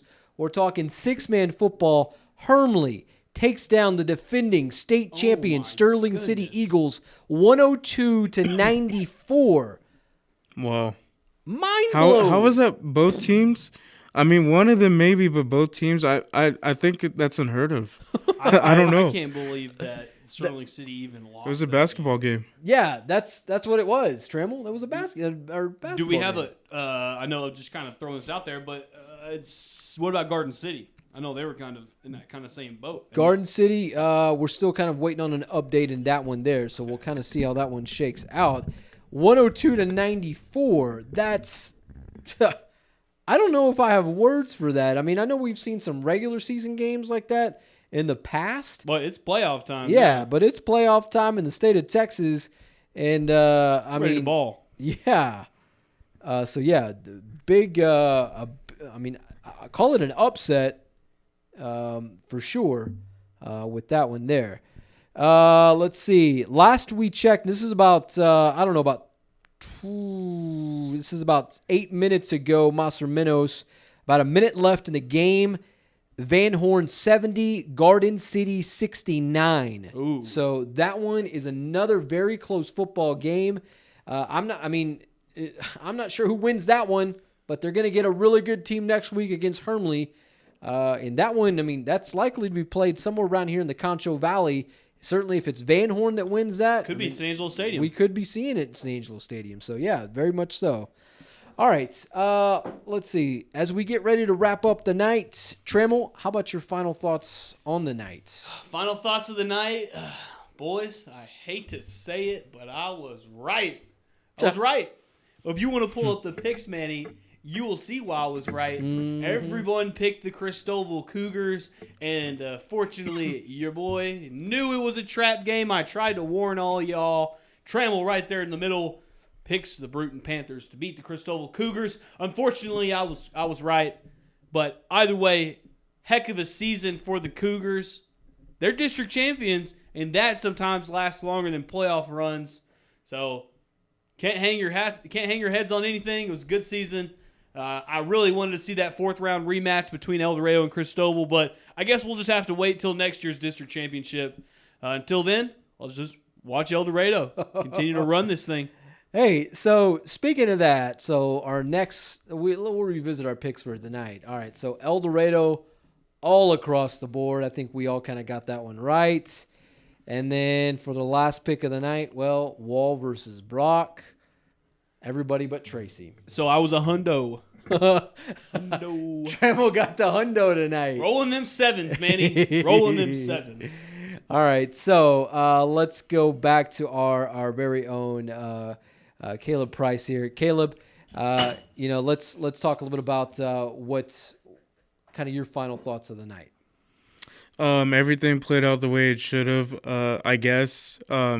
No big surprises other than Christoval to me. But it was an exciting night of football. Definitely not what you're used to seeing for the first round, but here lately, that's how it's been these last couple of years. A lot of first round games that are closer than maybe they should have been and more exciting. So, yeah, no, I couldn't agree with you more on that. That's a very good way to end that one there. All right, another crazy finish here tonight. This is just final, just a few moments ago. Van Horn 70, Garden City 69. What a game here, folks. So both of the powerhouses from the Concho Valley are done. Yeah. The six-man teams. Wait a minute. So, seeing something different here. So the UIL had on their website 102.94. What's going on here? Seeing a few other things on the Twitter is saying that Sterling City beat Hermleigh tonight 56-42. Okay, that's weird. We'll just I guess stay updated on sanjolive.com/scores. Yeah, so we'll get that updated and fixed right up. Anywho, there's some. What we saw here on the UIL's website is a little bit different from what we're seeing on Twitter, so we'll kind of keep you updated on that one. But it's not 420-69. Yeah, so Van Horn officially a winner tonight, 70-69 against Garden City. So great game on that part there. Final thoughts from myself tonight. Heck, as a Christoval native, as just a diehard Christoval Cougar football fan. Man, hats off goes to the Burton Panthers tonight. But I think for this Christoval team, they had it. It was theirs for the taking. Had a lot of great seniors on that team. I don't think this is the last we've seen of Christoval, Casey Otho, and the Cougars. I think this program is built for more years of success to come. But in the meantime, that's how the cookie crumbled tonight. So. Hats off to the Cougars on a great season, but hello, Eldorado Eagles. You guys are just living on cloud nine, I bet, tonight. So we look forward to covering you guys next week. In fact, as far as the rest of the way, well, we're hoping Lakeview and San Angelo Central can give us some great games tomorrow night, because I tell you what, we're needing some Concho Valley love. That is for sure. All right. Well, I think that is just about do it, fellas. What do you say? Yeah, I believe so. See you guys tomorrow night. We got a lot of games. We got a Central matchup. We're going to have little Midland Legacy Rebel action. Yeah, we'll have them tomorrow night. Yeah, a few more. We're going to have the goods all from El Paso tomorrow night with El Paso, Eastlake, and San Angelo Central. So we'll have the complete wrap tomorrow night. Yeah, Lakeview and Grape Creek too. Y'all stay tuned. That's right, the Creek, baby. Looking to get their first, the Grape Creek and Lakeview looking to get their first playoff win in a long time. So y'all, y'all come here and check it out. Hey, also speaking of next week, looks like Sonora, they will move on to face the winner of Canadian and Idalou. Ooh, so that's gonna be a tough one. Yeah, those are two powerhouses. Right Canadian. There. Canadian is pretty much like the favorite. Those are my stomping grounds, Manny. Those two teams, they definitely can move some hay. Yeah, they can. Yeah, they can. That is for sure. Farm boys. All right. So, with all that said, folks, I would like to say this. It's been a fun night. It's been a lot of fun. Hey, condolences to the Morales family. Roy Morales here on Veterans Day, an Army veteran, 98 years old, passed away today. So rest in peace, Mr. Roy Morales. And a special thank you to all of our many veterans, not only watching the show, but for just giving us the freedoms that we enjoy here in West Texas. That's for sure. All right, for Caleb Price, for James Bellini, for Matt Trammell, for scorekeeper Sonia Ramirez Munoz, Yanis Green, and the entire Cover One crew, I'm Manny Diaz. Good night. God bless. And we'll see you on Friday night for night number 2 of the bi-district round of the Texas High School Football Playoffs. Who say they want it? Who say they ready? See, you might not like it, but you gon' respect it, cause this is West Texas.